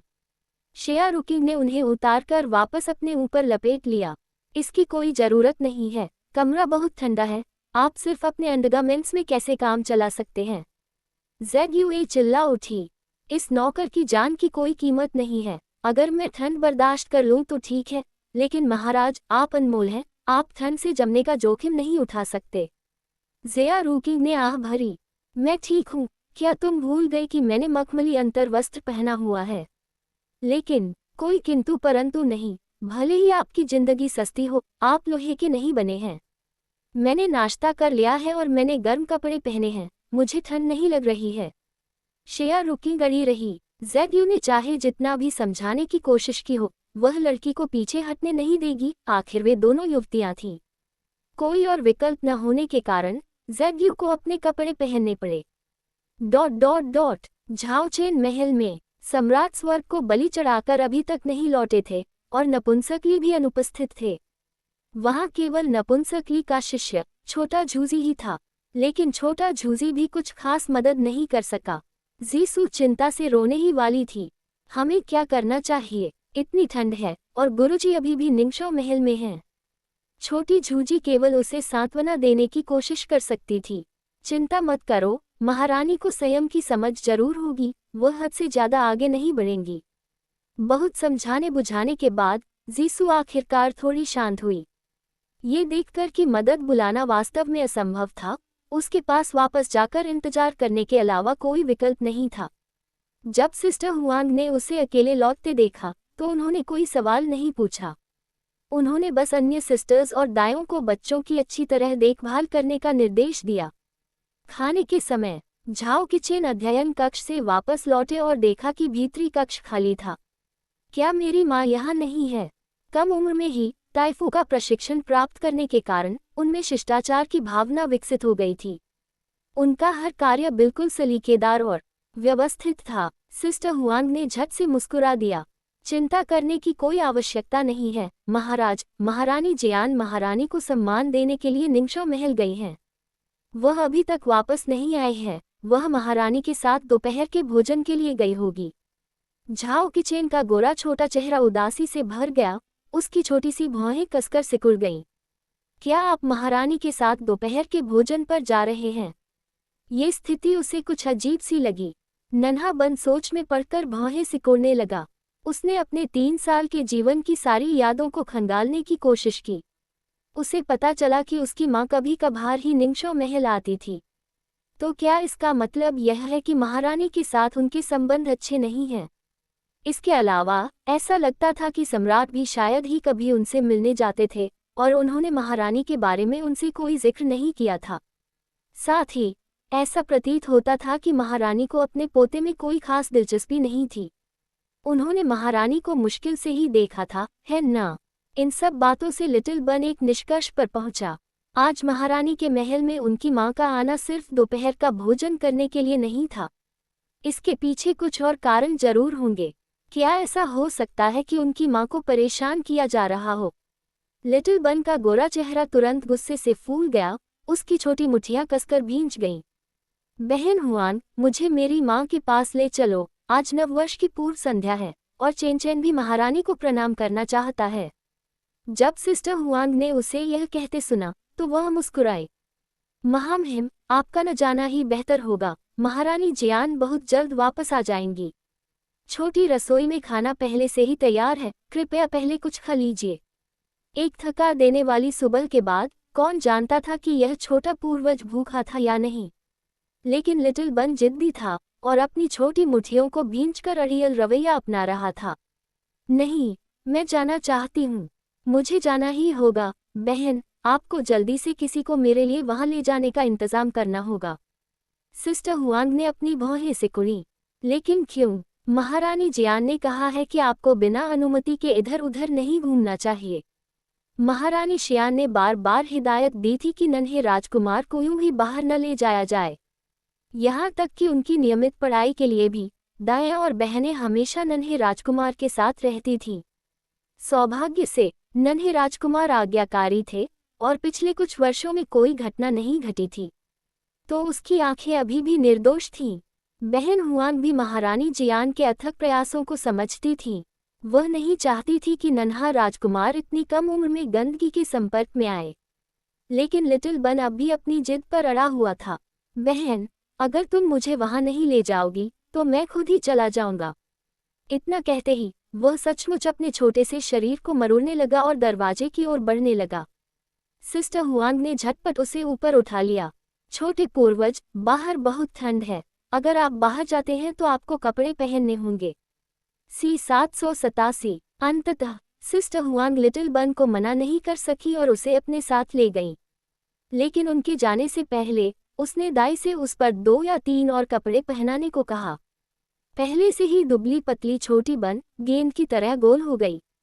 झाओ किचेन को यह असहनीय लगा। बहन हुआन, सिस्टर हुआन का चेहरा उदास हो गया। कोई चर्चा नहीं। नन्हा बन मुंह फुलाकर बोला, ठीक है, माँ की खातिर यह शाही राजकुमार इसे बर्दाश्त करेगा। सच कहूं तो ठंड भी नहीं है। ठीक है। निंग्सहो पैलेस के अंदर जब शियारुकिन छोटे बौद्ध हॉल में ठंड से कांप रही थी, तब कुलीन उपपत्नी शिव महारानी के साथ क्रूसियन काप सूप का आनंद ले रही थी। बहन किंग रिपोर्ट देने आई थी। महारानी महोदया, युवराज महोदय आपसे मुलाकात करना चाहते हैं। महारानी डोवेजर कुछ पल के लिए रुक गईं, उनके हाथ में सूप का कटोरा था और वे थोड़ी हैरान थीं। एक पल के लिए उन्हें इस उपाधि का अर्थ ठीक से समझ नहीं आया। जब उसके बगल में बैठी कुलीन उपपत्नी शिह ने उसे प्रेरित किया, तभी उसे बात समझ में आई। ओह, तो ये उसका बेटा है। कुलीन उपपत्नी शिह ने अपना सिर झुका लिया। तुम्हें क्या लगा था कि यह कौन होगा? महान राजकुमार। महारानी ने अपने चॉपस्टिक नीचे रख दिए और अपने चेहरे पर एक बनावटी मुस्कान लाने की कोशिश की। उसे अंदर आने दें। हाँ, बहन किंग बाहर चली गई। कुछ देर बाद लिटिल बन अंदर आया, उसके पीछे सिस्टर हुआन भी आ रही थी। आपके पोते ने महारानी डोवेजर को अपना सम्मान व्यक्त किया। आपका सेवक महारानी को प्रणाम करता है। स्वामी और सेवक घुटनों के बल बैठे, सिर सम्मानपूर्वक झुकाए हुए, उनका आचरण त्रुटिहीन था। ये बात विशेष रूप से लिटिल बन के लिए सच थी। हालांकि वह केवल 3 साल का था, उसने एक छोटे वयस्क की तरह शिष्टाचार का पालन किया। उसकी हर हरकत सटीक और उचित थी। ऐसे हंसमुख, प्यारे और गोल मटोल बच्चे को देखकर कोई अजनबी भी उसे जरूर पसंद करने लगेगा। फिर भी महारानी की निगाहों में स्नेह का कोई निशान नहीं था, केवल घृणा की एक झलक थी। सब खड़े हो जाओ, उसने लापरवाही से हाथ हिलाया। धन्यवाद महामहिम। उठने से पहले लिटिल बन ने एक बार फिर प्रणाम किया। महारानी ने उसकी ओर देखा, उनके होठों के कोने हल्के से उठे, लेकिन उनकी मुस्कान में कोई गर्माहट नहीं थी। उन्होंने पूछा, मन लगाकर पढ़ाई करने के बजाय तुम यहाँ क्यों भाग आए हो? हालांकि नन्हे बन ने महारानी को ज्यादा बार नहीं देखा था, फिर भी वह झिझका नहीं। उसने मुट्ठी बांधी, थोड़ा झुककर प्रणाम किया और कहा, महारानी को मेरा संदेश है कि आज नववर्ष की पूर्व संध्या है। आपका पोता नववर्ष की शुभकामनाएं देने जल्दी आ गया है। क्या महारानी मेरा स्वागत करेगी? आप? इस अप्रत्याशित रूप से साहसी फिर भी कोमल जवाब से महारानी कुछ पल के लिए अवाक रह गईं। भला वो ये कैसे कह सकती थी, मैं तुम्हारा स्वागत नहीं करती? सच तो ये है कि उस चेहरे को देखकर, जो बिल्कुल छोटे झाओ जुनियाओ जैसा दिखता था, उनकी सारी दर्दनाक यादें उमड़ आईं। उन्हें बिल्कुल भी स्वागत का भाव नहीं था। फिर भी वो गुस्सा नहीं कर सकी। एक राष्ट्र की महारानी का अपने 3 साल के पोते से नाराज होना, अगर ये बात फैल जाती तो ये बेहद हास्यास्पद होता। इसलिए महारानी को केवल मुस्कुराने की मजबूरी ही सहनी पड़ी और खुद को मजबूत करते हुए प्रशंसा करनी पड़ी। कितनी अच्छी बच्ची है, कितनी समझदार, अपनी बड़ी बहनों से कहीं बेहतर। आओ, मेरे पास आओ। जी हाँ महामहिम, लिटिल बन ने जवाब दिया और आगे बढ़ गया। वह अजनबियों के सामने बिल्कुल भी शर्माता नहीं था। महारानी के बगल में बैठने के बाद उसने पकवानों से भरी मेज पर एक नजर डाली, फिर अपने छोटे से पेट पर हाथ फेरा। उसके चेहरे पर उदासी छाई हुई थी। महारानी महोदया, आपके पोते ने अभी तक दोपहर का भोजन नहीं किया है। उसकी दयनीय सूरत देखकर महारानी को कठोर होने का मन नहीं हुआ और उन्होंने नरमी से कहा, आप क्या खाना चाहेंगे? मैं किसी से आपके लिए बनवा देती हूँ। झाओ किचेन ने अपना छोटा सा सिर झुकाया, थोड़ी देर सोचा और फिर बोला, मुझे खट्टी मीठी मछली, बेर की चटनी वाली पसलियाँ, धीमी आंच पर पकाया हुआ सुअर का मांस, लिली और ओसमंथस कमल की जड़ का सूप, उबली हुई मछली और। लिटिल बन ने बड़ी आसानी से पूरे 20 व्यंजनों के नाम गिना दिए। ये सभी व्यंजन उसकी माँ और उसे बेहद पसंद थे। उन सभी को गिनाने के बाद उसने अपना छोटा सा सिर ऊपर उठाया। उसके चेहरे पर मासूमियत भरी उलझन के भाव थे। महारानी महोदया, क्या ये ठीक है? क्या मैं कुछ ज्यादा ही मांग रही हूँ? उनकी आवाज नर्म, संकोची और बेहद सतर्क थी। चूंकि वह पहले ही बोल चुका था और व्यंजन भी बस कुछ ही थे, तो महारानी कैसे मना कर सकती थी? उन्होंने तुरंत ही बनावटी हंसी हंस दी। बिल्कुल नहीं, बिल्कुल नहीं। क्या आप कुछ और जोड़ना चाहेंगे? लिटिल बन का चेहरा तुरंत खिल उठा और वह खुशी से खिलखिला उठा। धन्यवाद महारानी माँ, और कुछ जोड़ने की आवश्यकता नहीं है, इतना ही काफी है। महारानी ने सिर हिलाया। जैसे ही वह सिस्टर किंग को शाही रसोई में आदेश देने के लिए कहने ही वाली थी, लिटिल बन ने जल्दी से कहा, एक पल रुकिए सिस्टर किंग, कोई जल्दी नहीं है। फिर वह महारानी की ओर मुड़ा। महारानी, मैंने सुना है मेरी मातृसत्ता आपके साथ है। मैं उनसे क्यों नहीं मिल पा रहा हूँ? मैं अपनी पत्नी के साथ बैठकर भोजन करना चाहूँगा, क्या ऐसा संभव है? महारानी डोवेजर ने कुछ असहज भाव से सिस्टर किंग की ओर देखा। बहन किंग को समझ नहीं आ रहा था कि क्या जवाब दे। काफी देर तक हिचकिचाने के बाद उन्होंने कहा, श्रीमती जियान बहुत ही आज्ञाकारी हैं। महारानी के लिए आशीर्वाद मांगने के लिए वह छोटी से बौद्ध कक्ष में धर्मरथों की नकल कर रही हैं। लिटिल बन ने सिर हिलाया और फिर मुस्कुराया। ये तो बहुत अच्छा है, मैं इंतजार कर सकती हूँ और अपनी पत्नी के साथ खाना खा सकती हूँ। महारानी का चेहरा और भी असहज हो गया। वह ये तो बिल्कुल नहीं कह सकती थी, तुम्हारी माँ लंबे समय तक खाना खाने बाहर नहीं आ पाएंगी। और न ही वह ये कह सकती थी, मैं तुम्हारी माँ को सजा दे रही हूँ। आखिरकार अगर बच्चा पूछता मेरी माँ ने क्या गलती की है, तो उन्हें जवाब देना नहीं आता। कुछ देर सोचने के बाद महारानी ने मुस्कुराते हुए कहा, आप पहले खा लीजिए। आपकी माताजी पहले ही खा चुकी हैं। मेज पर रखे इन व्यंजनों को देखिए। जब वह बोल रही थी, महारानी ने कुलीन उपपत्नी शिल को घूर कर देखा। कुलीन उपपत्नी शिल ने मुस्कुराते हुए तुरंत कहा, चेन, महारानी सही कह रही हैं। आपकी माता ने यहाँ आने से पहले खाना खा लिया था। उन्होंने अभी अभी भरपेट भोजन किया है, उन्हें भूख नहीं है। झाओ किचेन ने एक एक करके सबकी ओर देखा। वह जानता था कि वे झूठ बोल रहे हैं, लेकिन वह उन्हें सीधे तौर पर बेनकाब नहीं कर सकता था, इसलिए उसने कहा, लेकिन महारानी जी, इनमें से कोई भी व्यंजन मेरी माता को पसंद नहीं है। उन्होंने निश्चित रूप से ज्यादा नहीं खाया होगा और उनका पेट भरा नहीं होगा। महारानी महोदया, मेरी माताजी का स्वास्थ्य ठीक नहीं है, उन्हें भूखा नहीं रहना चाहिए। कृपया उन्हें वापस बुला ले ताकि वे थोड़ा और खा सकें।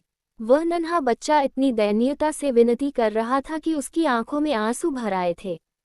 महारानी का चेहरा और भी बिगड़ गया। बच्चा महल में अपनी माँ के लिए रो रहा था। अनजान लोगों को ऐसा लग सकता था मानो उन्होंने माँ और बेटे के साथ दुर्व्यवहार किया हो। ये सोचते हुए उसने अधीरता से अपना हाथ हिलाया। ठीक है, रोना बंद करो, उसने झल्लाकर कहा। मैं तुम्हारी बात मान लेती हूँ, कैसा रहेगा? कोई जाकर महारानी शियान को बुला लाओ। उनसे कहो कि नकल करना बंद करें। हाँ, बहन किंग फिर चली गई। लगभग उतनी देर बाद जितनी देर में आधी अगरबत्ती जलती है। ज़ेया रुकिंग बाहर निकली, उसका चेहरा थोड़ा पीला पड़ गया था। भीतरी कक्ष में कदम रखते ही उसने चेन को देखा और वह पूरी तरह से चकित रह गई। चेन, तुम यहाँ कैसे पहुंची? महारानी ने उसे ठंडी निगाहों से देखा। श्रीमती जियान, आपके तरीके वाकई कमाल के हैं। मेरे शाही पुत्र को मोहित करना एक बात है, लेकिन ये सोचना कि आप मेरे 3 साल के पोते को भी नहीं छोड़ेंगी, आप तो बस। ज़ेया रुकिंग तुरंत ही कुछ हद तक अचंभित हो गई। महारानी, आप इतनी निराधार बातें नहीं कर सकती। मैंने किसे मोहित कर लिया है? महारानी माँ बेहद क्रोधित थीं। तुम्हें देखो, शाही पुत्र का तुम्हें बचाना ही काफी था, अब तो चेन भी तुम्हें बचा रहा है। ज़ेया रुकिंग और भी ज्यादा असमंजस में थी। सिर्फ इसलिए कि वे मेरी रक्षा करते हैं, इसका मतलब यह है कि मैंने उन पर जादू कर दिया है। महारानी माँ, ये तो कुछ ज्यादा ही अनुचित है ना? ज़ेया रुकिंग को पलटवार करने की हिम्मत करते देख महारानी का चेहरा और भी ठंडा पड़ गया। उन्होंने व्यंग्य करते हुए कहा, कितनी तीखी जुबान है। मैं तुमसे बहस नहीं करूंगी। आज अपने शाही पोते के प्रति सम्मान के कारण मैं इस बात को लेकर आप पर कोई आपत्ति नहीं जताऊंगा। हालांकि धर्मग्रंथों की बात करें तो आपको उन्हें बिना किसी चूक के नकल करना ही होगा। बस इस बार 60 पन्ने नहीं, बल्कि पूरी किताब। रिवॉर्ड, पूरी किताब। छोटा बन अत्यंत आश्चर्यचकित था। ज़ेया रुकिंग ने उसे घूर कर देखा, फिर सहमति में सिर हिलाया। महारानी ने उसकी आज्ञाकारिता देखकर धीरे धीरे अपना क्रोध शांत होने दिया। अंत में उसने हाथ हिलाकर बात को टाल दिया। मैं भी थक गया हूँ, आप सब जा सकते हैं। जैसी आपकी इच्छा। सभी ने आदरपूर्वक अपना नाम वापस ले लिया। ... निंगशा महल के द्वार के बाहर नोबल कंसोर्ट शिल ने तिरछी नज़र से ज़ेया रुकिंग और फिर उसके बगल में खड़ी लिटिल बन पर नजर डाली। ठंडी मुस्कान के साथ उसने तीखे लहजे में कहा, महारानी जियान सचमुच बहुत भाग्यशाली हैं। युवराज बहुत चतुर और बुद्धिमान है ना? ज़ेया रुकिंग ने बस मुस्कुरा दिया। उसकी आवाज़ न तो विनम्र थी और न ही अभिमानपूर्ण। आपकी प्रशंसा के लिए धन्यवाद महारानी जी। आखिरकार वह सम्राट के सबसे बड़े पुत्र हैं और सम्राट स्वाभाविक रूप से उन्हें अच्छी शिक्षा देते हैं। यह महारानी भी कामना करती है कि आपकी पत्नी को जल्द ही एक शक्तिशाली पुत्र प्राप्त हो। बोलने के बाद उसने लिटिल बन का हाथ पकड़ा, नोबल कंसोर्ट शिह को प्रणाम किया और चली गई। नोबल कंसोर्ट शिह क्रोधित हो उठी। लेडी शिया, आपकी हिम्मत कैसे हुई? मुझसे पहले जाने की आपकी हिम्मत कैसे हुई? उसका इरादा तो ये कहने का था कि लेडी ज़िया ने उसे अपमानित करने की हिम्मत कैसे की। आखिरकार अब उसके लिए ड्रैगन का वारिस पैदा करना नामुमकिन था। लेकिन जब ये शब्द उसके होठों तक पहुंचे तब भी उसने उन्हें बोलने की हिम्मत नहीं की। अगर किसी ने सुन लिया तो भविष्य में वह अपनी स्थिति कैसे बनाए रखेगी? इसलिए उसने एक ऐसा बहाना ढूंढा जो नामात्र का ही था। हालांकि ज़िया रुकिंग ने मानो कुछ सुना ही न हो, कोई जवाब नहीं दिया। वह बस एक कोने से मुड़ी और चली गई। महारानी शिह इतनी क्रोधित थी कि मानो आग बबूला हो रही थी, लेकिन वे कुछ नहीं कर सकती थी। उनके पास बस इतना ही विकल्प था कि वे अपनी आस्तीन झटके और अपनी गर्म पालकी में बैठकर चली जाएं। महारानी के महल में इतना समय बिताने के बाद जब ज़िया रुकिंग किंग्या निवास पर लौटी तब तक दोपहर हो चुकी थी।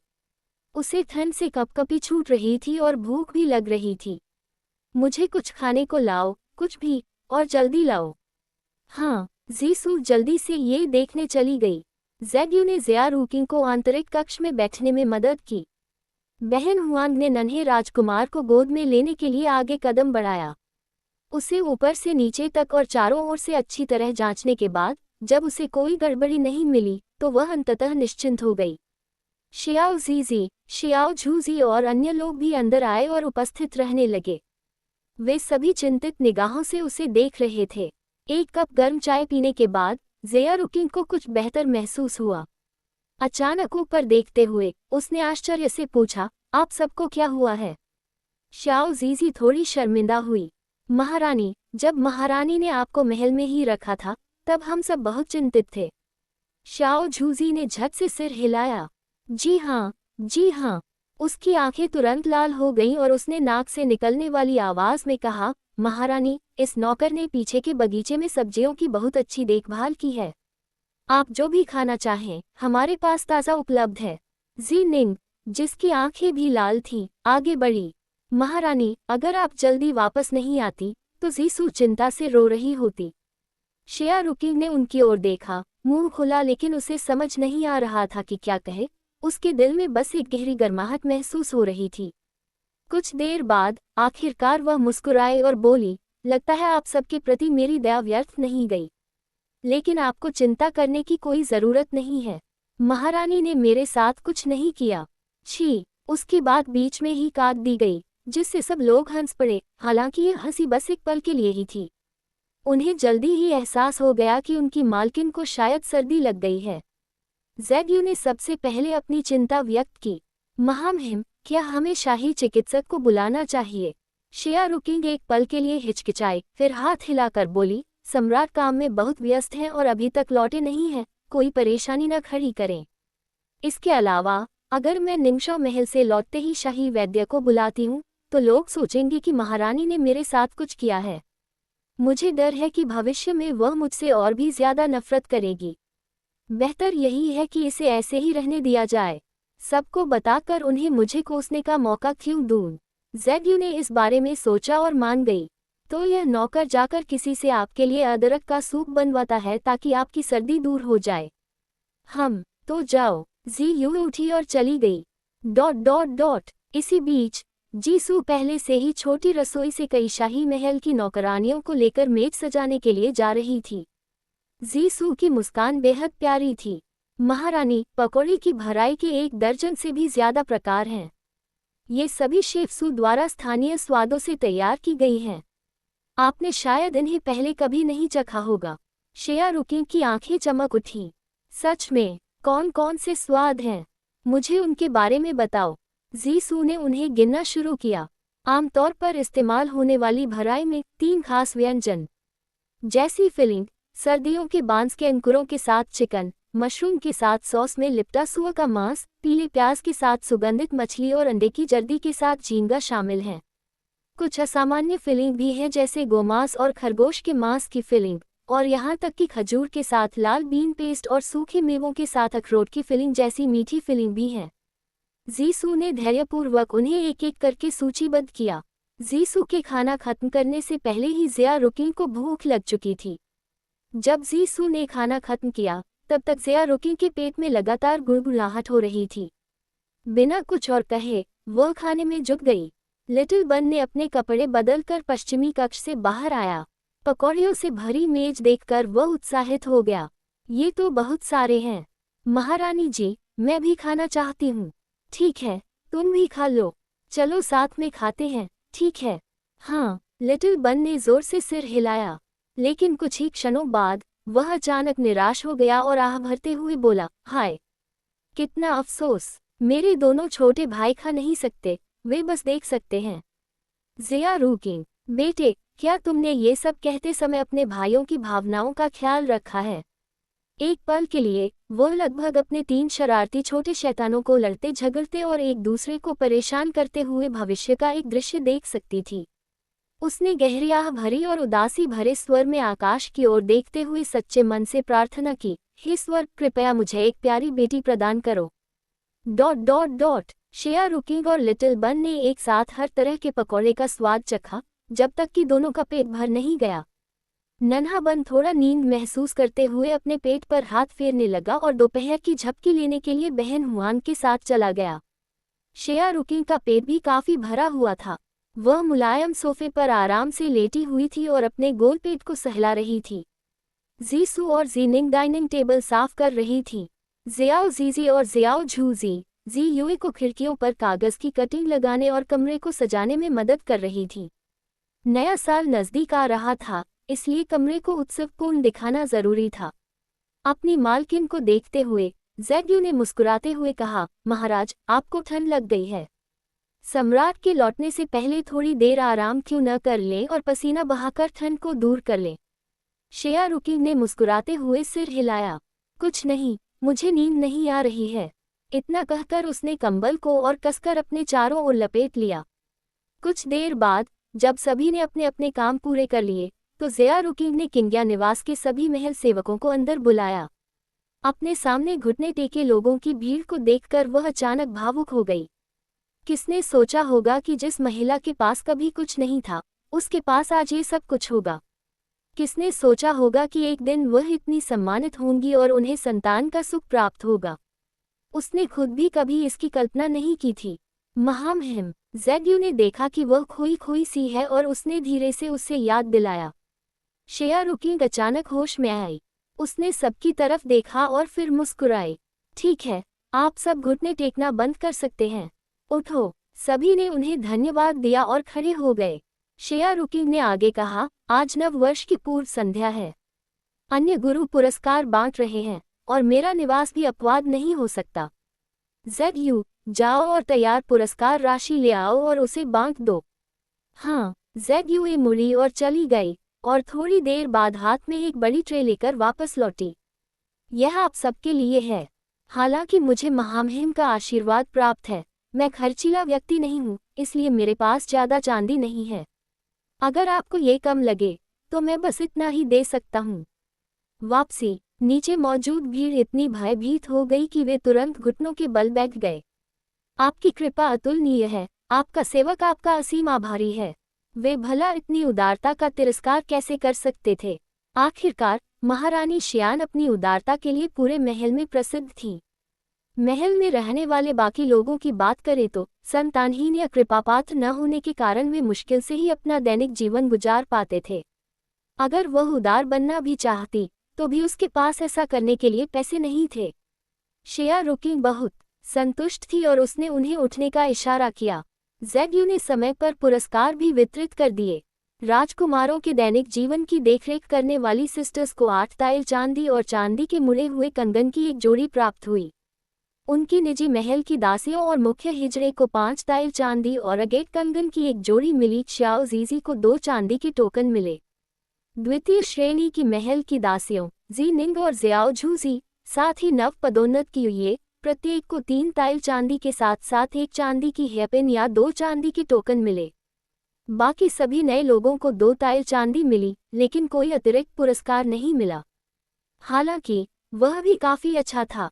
अन्य महलों में जहां स्वामी धनी नहीं होते थे, वहां प्रथम श्रेणी की राजसी दासियों को भी कोई पुरस्कार नहीं मिलता था। 2 टाइल चांदी उनके मासिक वेतन से भी अधिक थी। उन्हें और क्या चाहिए था। आपके सेवक इस आशीर्वाद के लिए आपका धन्यवाद करते हैं। कमरे में मौजूद सभी लोग घुटनों के बल बैठ गए। हर कोई संतुष्ट और आभारी था। शेया रुकिंग ने सिर हिलाया।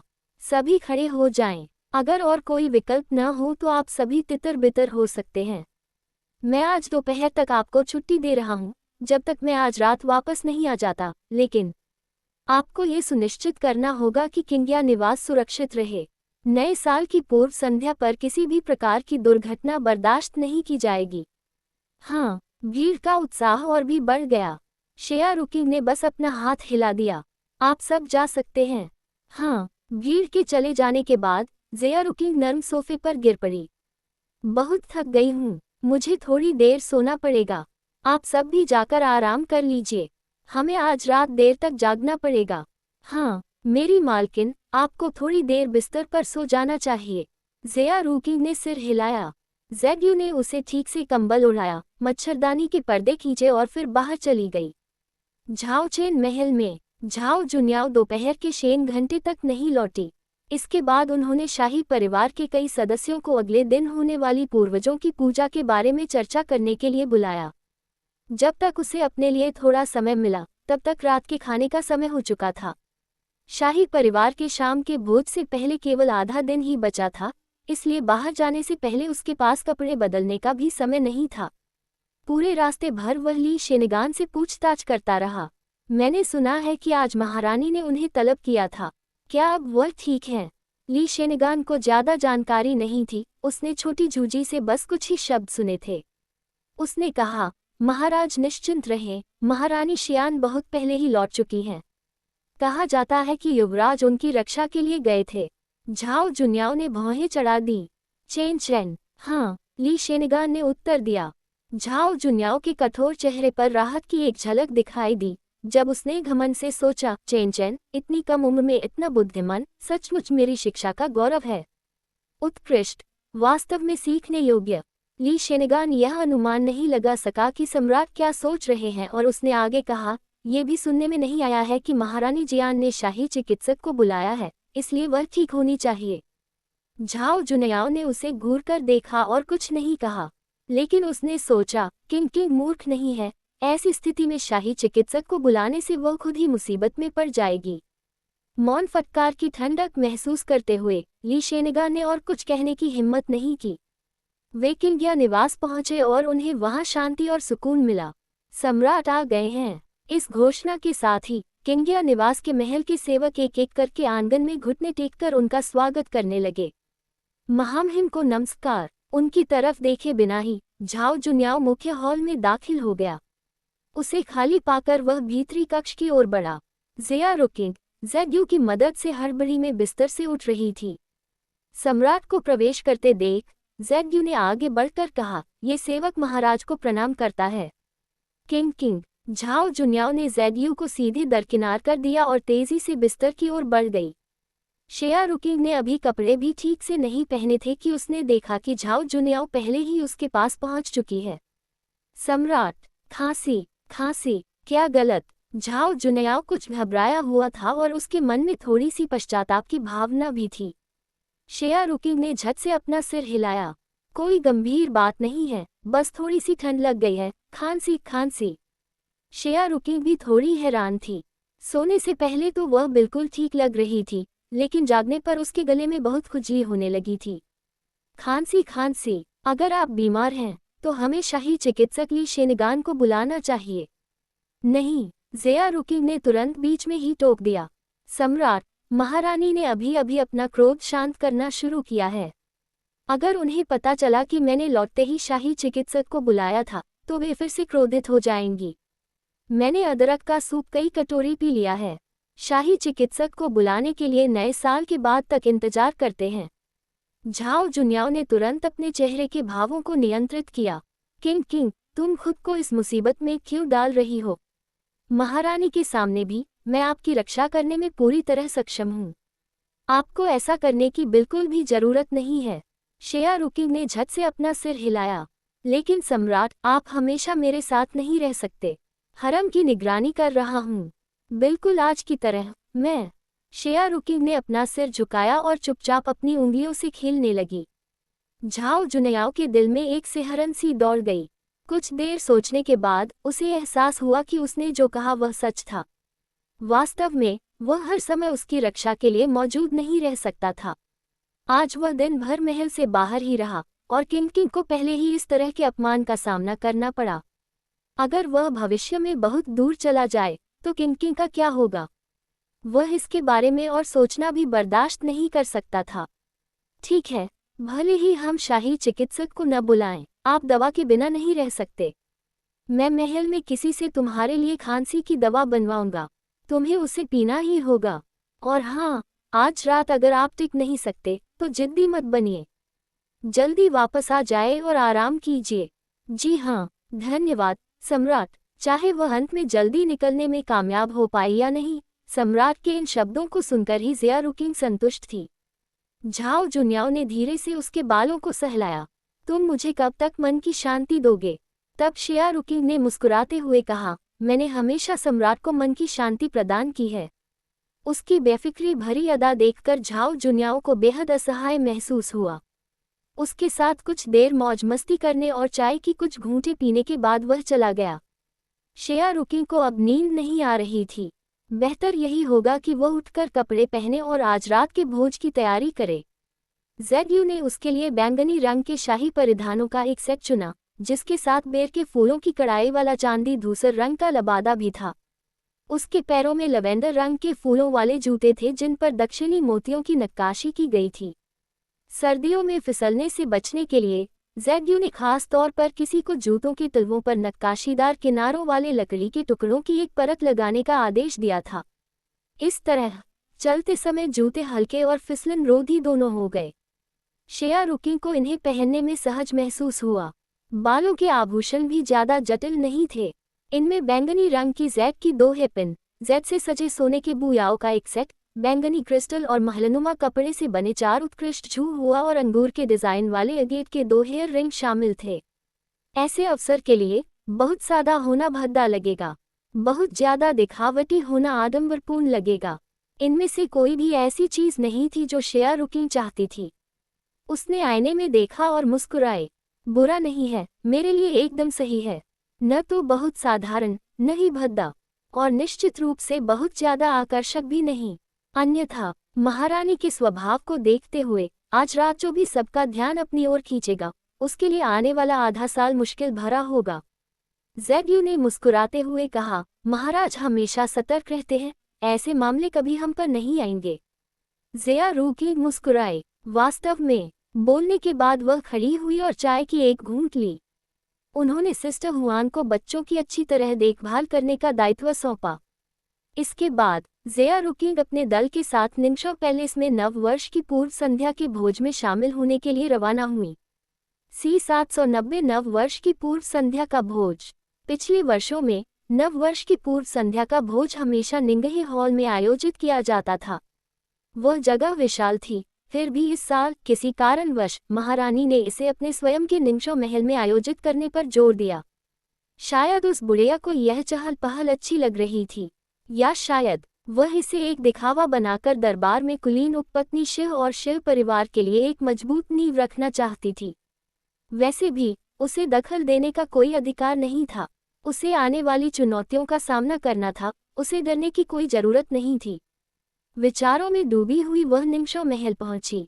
न जल्दी न देर से जिन्हें आना था वे आ चुके थे, कुलीन उपपत्नी शिव को छोड़कर सभी। शेया रुकिंग ने महारानी निंग को दरकिनार करते हुए अपनी सीट पर बैठ गई। सभी लोग उनका अभिवादन करने के लिए खड़े हो गए और उन्होंने एक एक करके सौहार्दपूर्ण रवैया और सावधानीपूर्वक शब्दों के साथ उनका स्वागत किया। महारानी निंग के चेहरे पर गहरी नाराजगी के भाव थे, जो स्पष्ट रूप से ज़िया रुकिंग को नीचा दिखा रहे थे। वह हमेशा से ही शेया रुकिंग की तरक्की से असंतुष्ट रही थी। शेया रुकिंग ने बस हल्की सी मुस्कान दी, मानो उसे कोई चिंता ही न हो। चाय की चुस्की लेने के बाद वह अपनी बगल में बैठी महारानी हुई के साथ बातचीत और हंसी मजाक करने लगी। महारानी निंग गुस्से से आग बबूला थी और महारानी हुई को घूर रही थी। मुझे तो उस नीच औरत के बराबर ही पद साझा करना पड़ रहा है। वो इसके लायक कैसे हो सकती है?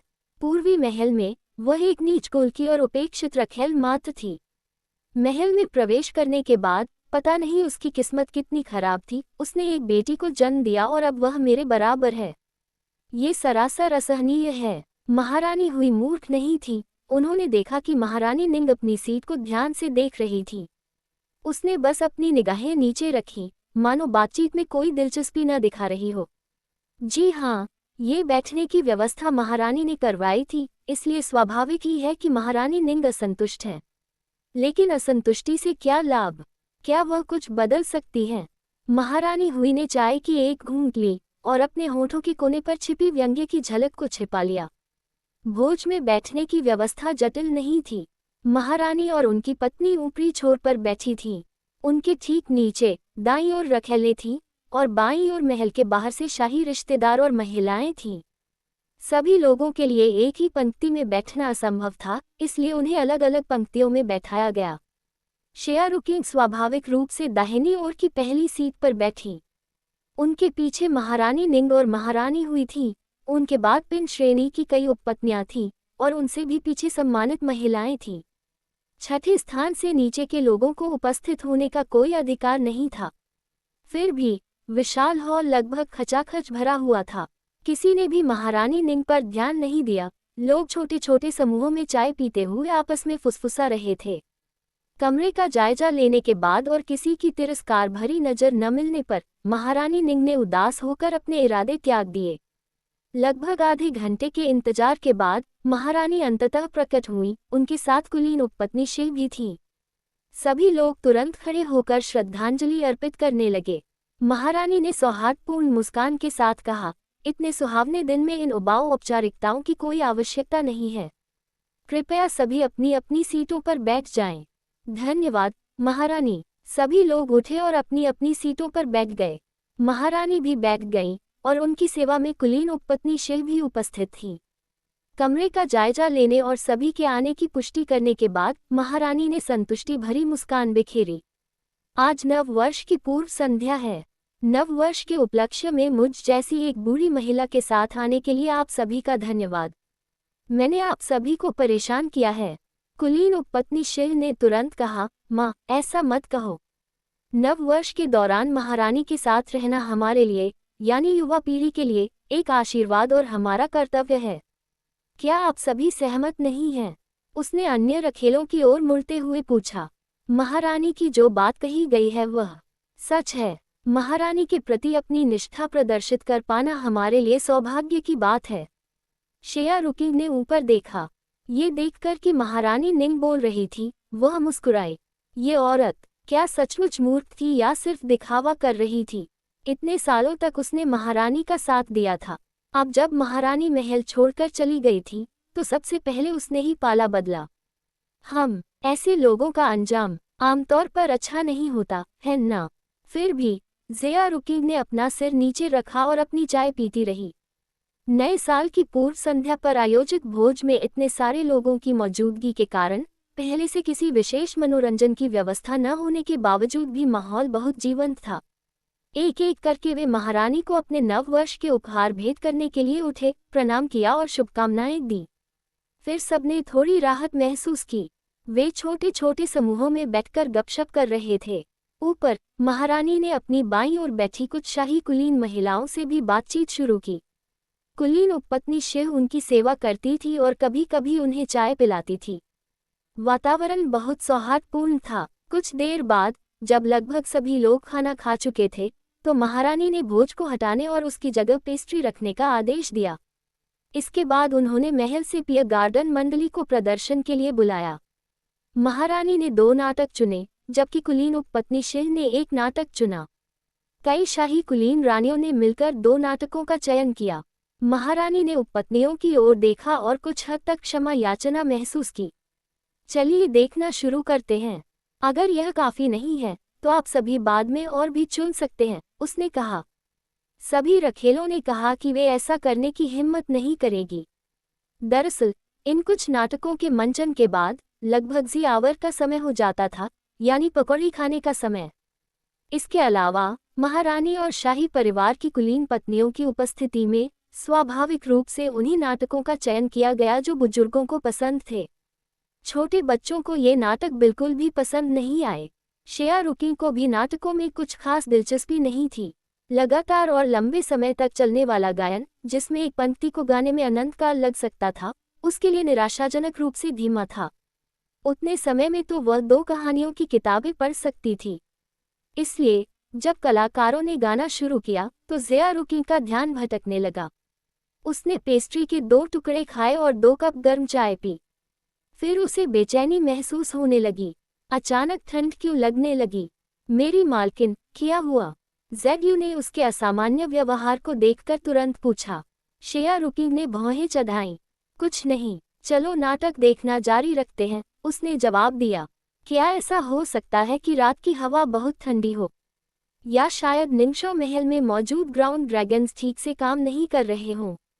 तथापि आसपास देखने पर उसे एहसास हुआ कि बाकी सभी लोग जीवंत बातचीत में मग्न थे, कुछ तो पसीना भी बहा रहे थे। मौसम साफ था, बिल्कुल भी ठंड नहीं थी। श्रेया रुकिन ने अनजाने में अपनी बाहों को गले लगाया और उन्हें रगड़ा। ज़ेड्यू को अब भी लग रहा था कि कुछ गड़बड़ है। मेरी महिला, क्या आपको ठंड लग रही है? श्रेया रुकिन ने सिर हिलाया।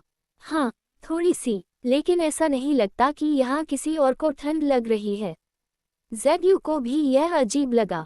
उसने चारों ओर देखा और उसे कुछ भी असामान्य नहीं लगा। ये सोचकर कि उसकी मालकिन अभी भी कमजोर होगी, वह आगे बढ़ी और 1 कप गर्म चाय डाली। इसे पियो, इससे तुम्हें गर्मी मिलेगी। ज़ेया रुकिन ने कप की ओर हाथ बढ़ाते हुए सहमति जताई।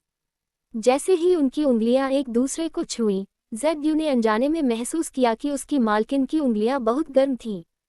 पहले तो उसने इस पर ज्यादा ध्यान नहीं दिया, लेकिन फिर जितना ज्यादा वह इसके बारे में सोचती गई, उतना ही उसे कुछ गड़बड़ लगने लगी।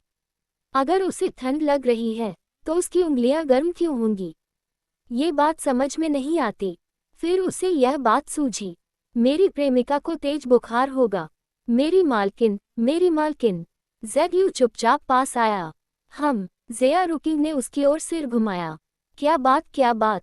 इस मौके का फायदा उठाते हुए ज़ेड्यू ने अपनी मालकिन के माथे को अपने हाथ के पिछले हिस्से से छुआ। सचमुच बहुत गर्मी थी। फिर उसने अपनी मालकिन के चेहरे की रंगत पर ध्यान दिया, जो लाल और पीले रंग का एक असामान्य मिश्रण था। ज़ेड्यू बहुत घबरा गई थी। महामहिम, आपको तेज बुखार हो गया है। हम यहाँ और नहीं रुक सकते, हमें वापस जाकर शाही चिकित्सक को बुलाना होगा।